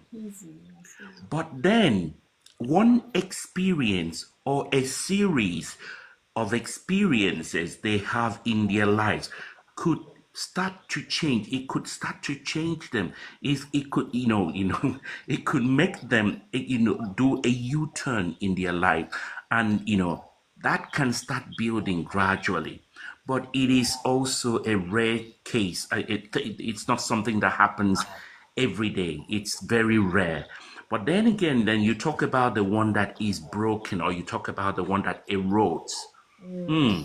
It all depends on who is in the picture, because when it erodes, some people say I'm sorry, but they don't mean it. Some people say I will change, but they don't mean it, and some say I will change and they actually mean it. So it all depends on the person who is involved, and also the grace of God, because some of these things the spirit the spirit, the spirit, the spirit is willing. The flesh is weak. Hey, I hear Yes, you. so we are all work in progress, and Thank you, Debbie. Thank you so it's much. something we have to continue, building. And the hopeless thing would be to lose hope in humanity, and the fact that humanity, man and woman, would always have that chance, and that can always go for that chance to change. And sometimes it happens, and sometimes it may not happen, but we always have to keep that door open. Thank you very much. Thank you, Baritone. Well, at least you've heard it. Like I said, my own tiredness have started setting in. So I'm trying to pick words from each person and just say one or two. Okay, Lala is on call, I think. Kenneth, are you still there, please? Otherwise, we're going to have to end soon. And I really want to hear you. Leslie, you said TikTok dropped you. How do you know TikTok is the one that dropped you? Because I don't know. I don't get Kenneth, It it. dropped. Kenneth It dropped has me because I didn't come off it, and I just found out that I was not in the box again. So I don't know how I got out of it, and I didn't You come have out been of the box. tapping. You have been tapping, haven't you? Yeah, Apostle I've been tapping. Apostle Kenneth has gone up the mountain. He too was thrown out, and then he came back. I think he went out, came back, and I don't know. Let me see if I can unmute him. Or probably he's at work. I can't unmute him. Anyway, it's fine at least. But for the moral support, we're good. Joyce, I see you. Thank you so much for joining. So I think that'll be it. We've said it all. I mean, a word is enough for the wise, as they say. Tiredness is setting in, my people. Let me confess my sin. This one I'm tired. So I'm going to post this, and let's think fast. Don't think deep. But the question is tonight. It's like Puzzle. TikTok is trying to drop me. How do you guys know though? How do you know? Do you get a message or something? Is it like you get a message or something? This No, your it puzzle just is making TikTok drop us. No. Seriously, no. What kind of tiles did Jesus argue about with the contractors to put in his home? What kind of tiles? Mame Abba, I see you. Good evening. Misty, welcome. So that is the puzzle for tonight. If I bring tongue twister, you people will talk. We have to laugh before we go. That's my own. So, what kind of tiles did Jesus argue about with the contractors to put in his home? If you people are into tiles, you should know this. It's a funny one, but don't think too deep. That's the clue I'll give you. Don't think too deep, but think. Leslie, I'm waiting. Well, Kenneth, what is it?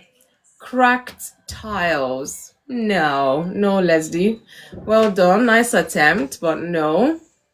Debbie, you want to try? Shan, you want to try? Baritone, you want to try? Lala, you want to try?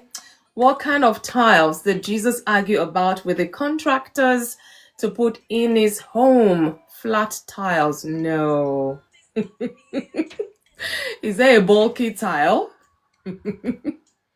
No, Leslie. They try, sharp, but no. Let me repost it because the thing is going up. Hey, I hope it's still there. Yeah, yes. What kind of tiles did Jesus argue about with the contractors to put in his home? Andy, baby, I see you. Good evening. Any take up? Come on, people. We can do this. I don't think I'll tell us the answer today, this one. Or perhaps I should actually. Countdown, no. 1 minute, 60 seconds. Bringing hope and make you feel alright. Let's think. By the time I tell us the answer, I was like, oh, plums, passion, I see you. You don't have to drop off. It's not that deep. It's not that hard. What kind of tiles did Jesus argue about with the contractors to put in his home?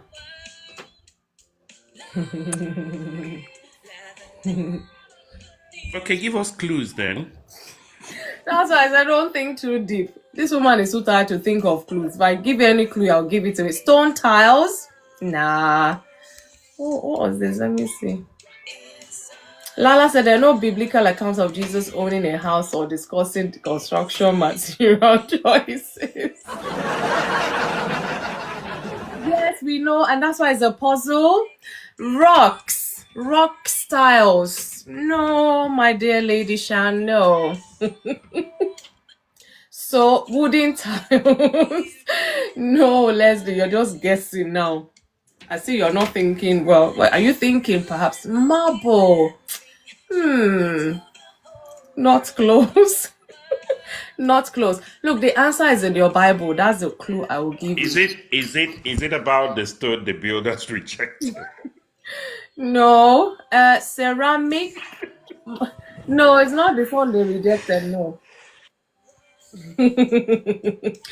it's in the Bible, but don't overthink it, please. Flying tiles. Leslie, where are you getting this response? I'll be these answers from. Lordina, I see you. No, wooden. Ben. It's a flying house.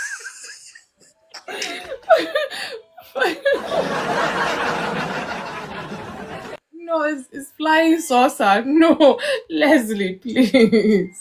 Say, where is he flying? Where is he flying to? I should ask. Oh, yes. You people are making me laugh already, so it's good. What kind of tiles do Jesus? If you give up, I need to see 3 thumbs up, like you've given up. No, we're not doing thumbs up. Bismarck T, I see you. Give me a thumbs up if you guys have given up on behalf of each other. Yeah, no, just give us a little clue and we It's will in the get there. Bible. Okay, it's in the Bible in the New Testament. That is not a clue. Jesus In was the in the New New Testament. Testament. Let me see. Jesus was in the New Testament. Anyways, It means say you mean when you say it's in the New Testament, Matthew, Mark, Luke, and John, Acts of the Apostle, which one? that will be giving too much. Then it's no longer a puzzle for you to get the answer. But you see, the thing is, you guys are overthinking it. Healed tiles. The tiles was The key word is tiles. So whatever we're thinking of has to include tiles. there you go. At least somebody is still very much alert at this time of the day. Leslie, how about now? He said the towels was Jesus. Shan, are you sleeping? Shan, where are you? I think she Debbie tapped by Gasu. mistake. Healed tiles? No, Leslie. Somebody's posted something. Oh, you're sweating. Please, no, no sweating. See, there's no way I will give you that clue that, nah, you'll be cheating because then it will be first confessor. New Testament,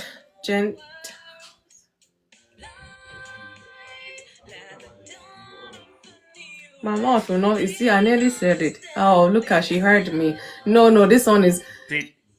She just said it because she heard me say it. I don't know why I said it because I don't. Who said it?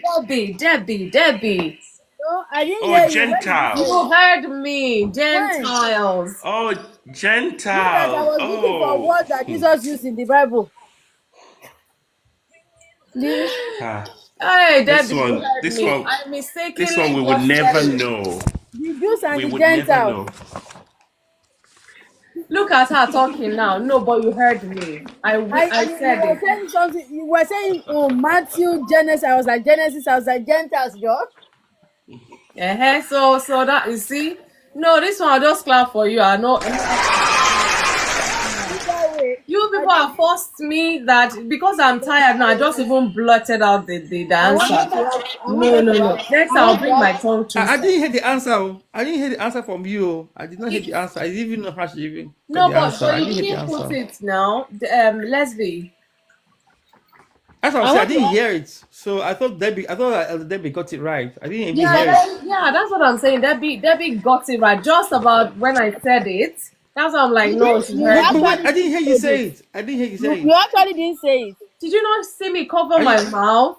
I saw you cover your mouth, but you No, didn't say it out. Well, I don't think he said anything. I didn't hear I it. believe we're people of integrity, so let me clap for you. Mr. Leslie, I want to ask you a question.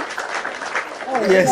We didn't hear. You didn't say it. I think did. maybe to you. I Said. did. You listen back to the replay or whatever. I didn't hear it. Mr. Leslie, I said it came out like a kind of. I said, oh my God, I've just said it now. Because I looked at it and I'm like, what clue will I give you? I just said the thing. I'm like, no, why should I say it? Mr. Leslie, please, where is Jesus flying to that you say flying time? Did you not see previous thing? What? I'm like, no, this man must be asleep or flying tiles, ceramic, marble, rocks, wooden tiles. Seriously. You had to do everything. She is again. Can you not see all the multiple answers? Here, somebody will eventually get it right. That's why I do. Somebody said somewhere. He said that all men should make tea for their wives because it's right there in the Bible. And where they say it's right there in the Bible is Hebrews. Well done, nicely. Hey, you should have sent that to me, so that I will come and use it as puzzle here now. Your mind giving me the gift. Okay, thank you. I because we're people of integrity, so I just say let me just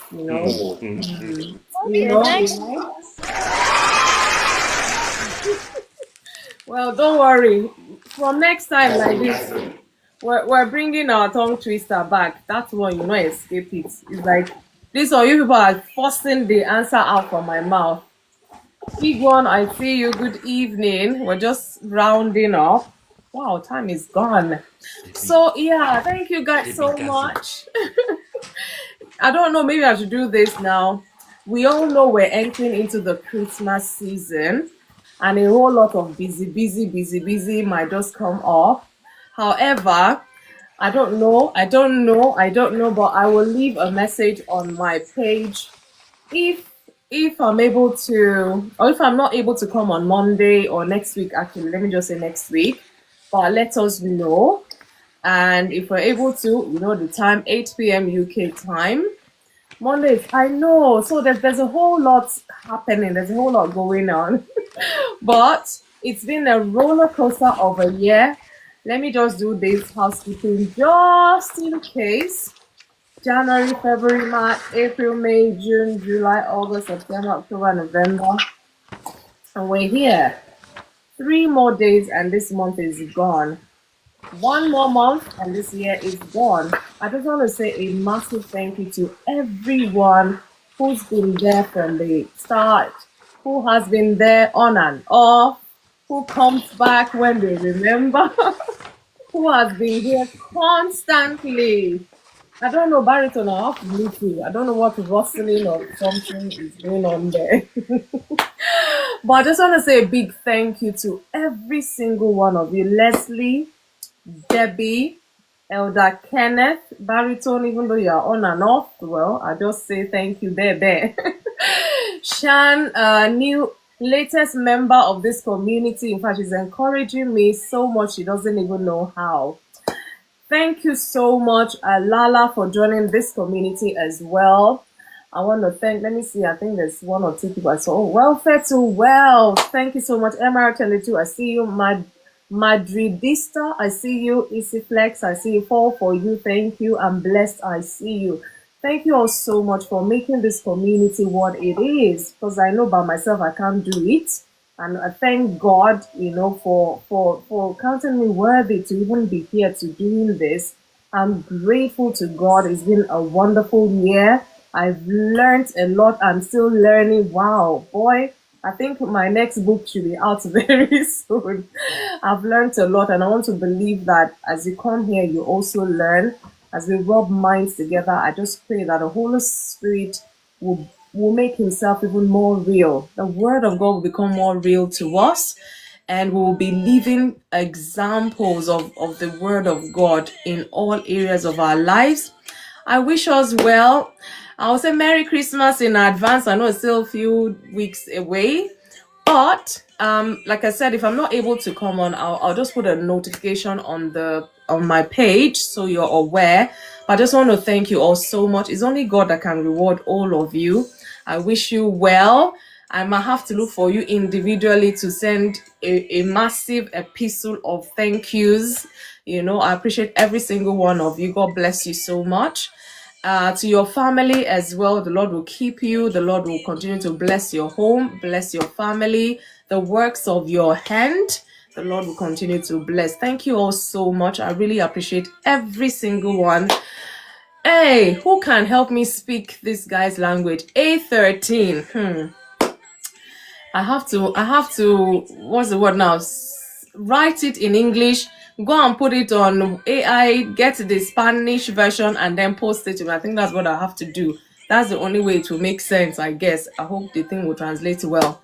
Thank you so much, A13. Gracias so much. Thank you. I say so much. Thank you, every single one of you. God bless you so much. I wish you a wonderful night. Enjoy the weekend. And please, not too much talk you in case but be good, look after yourself, and let God do the rest. Thank you all so much. I don't even know what else I can say.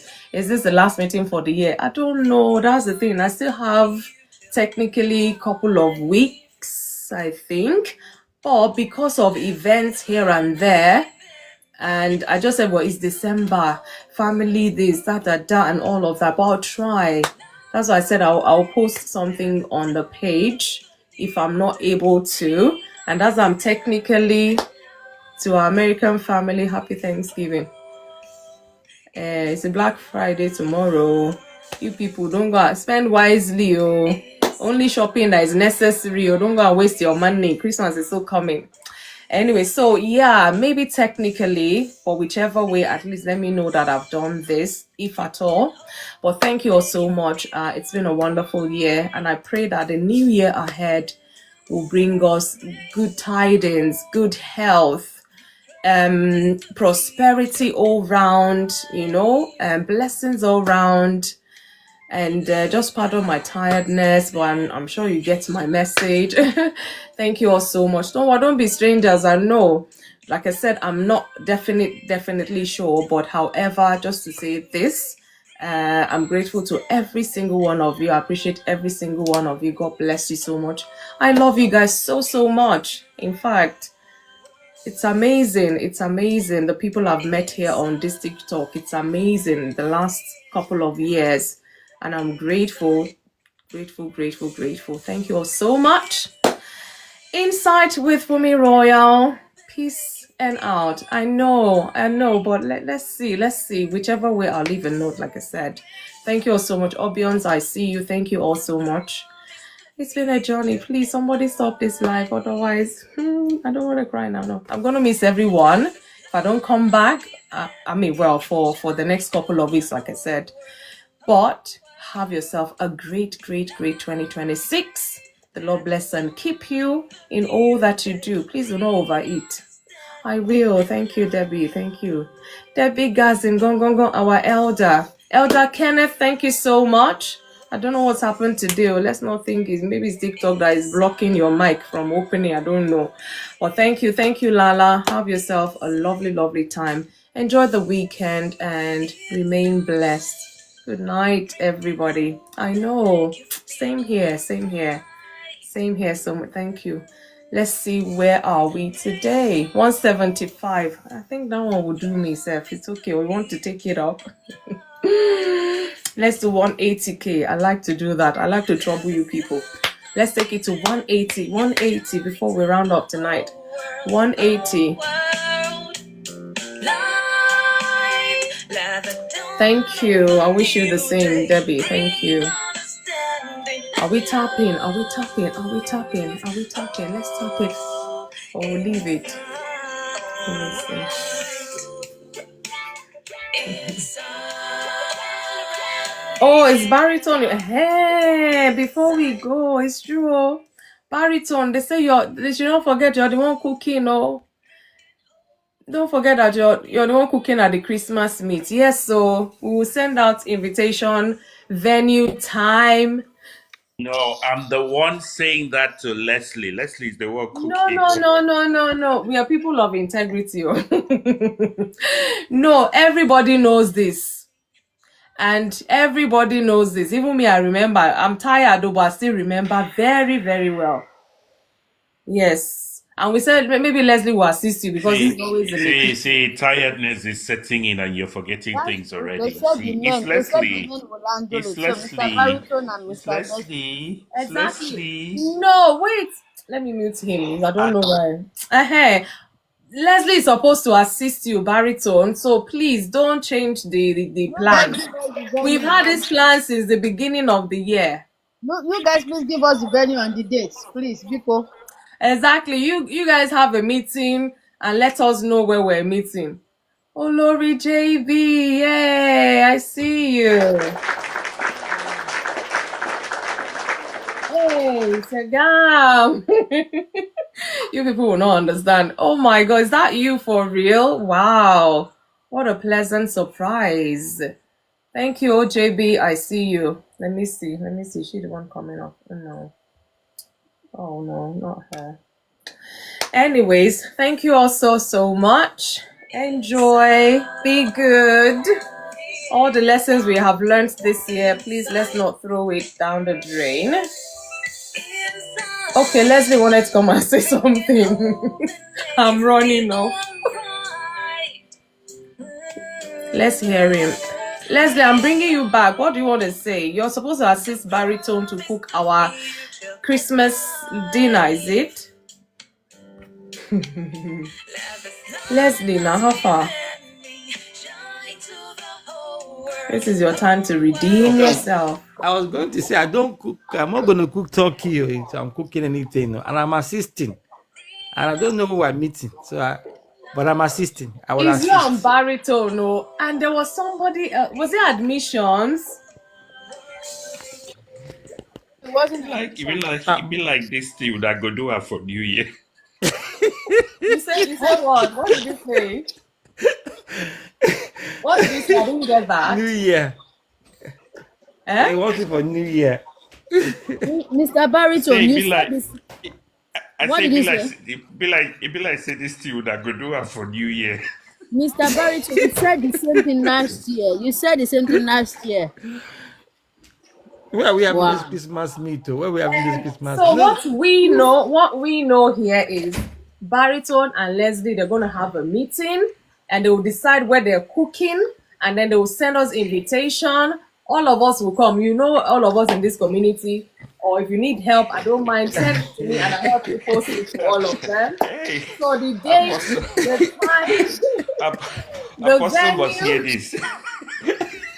it's not only Apostle that it's not only Apostle that will Maybe hear Mr. it. Kenneth will help them out. Okay.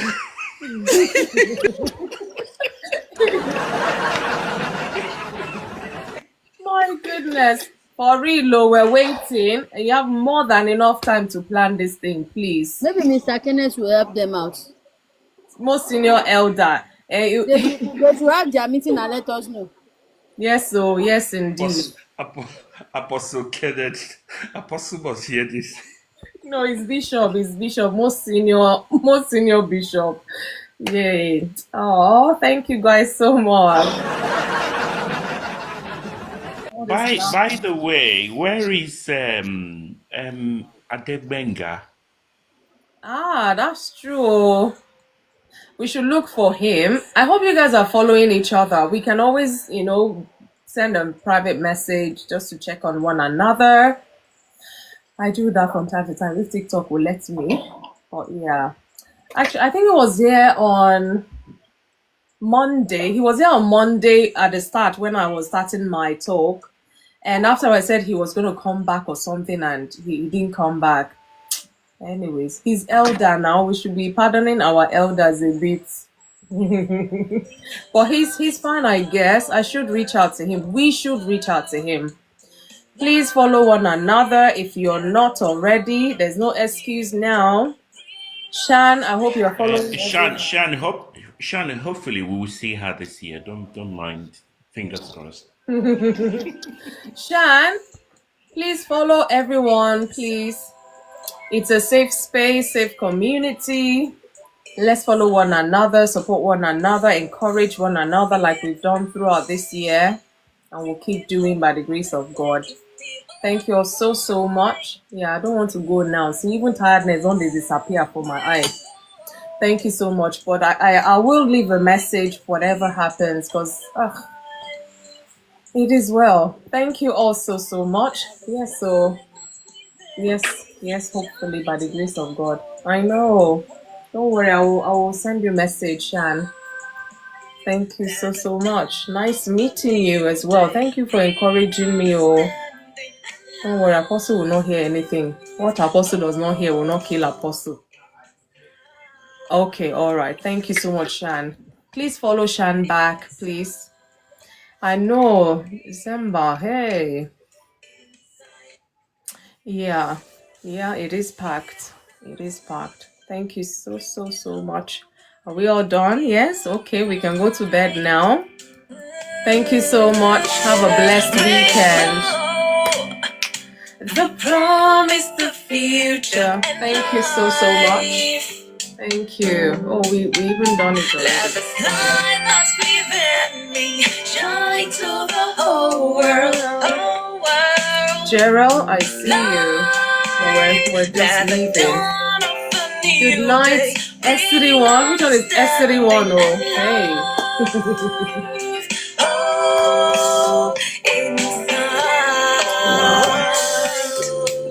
Debbie, go and sleep.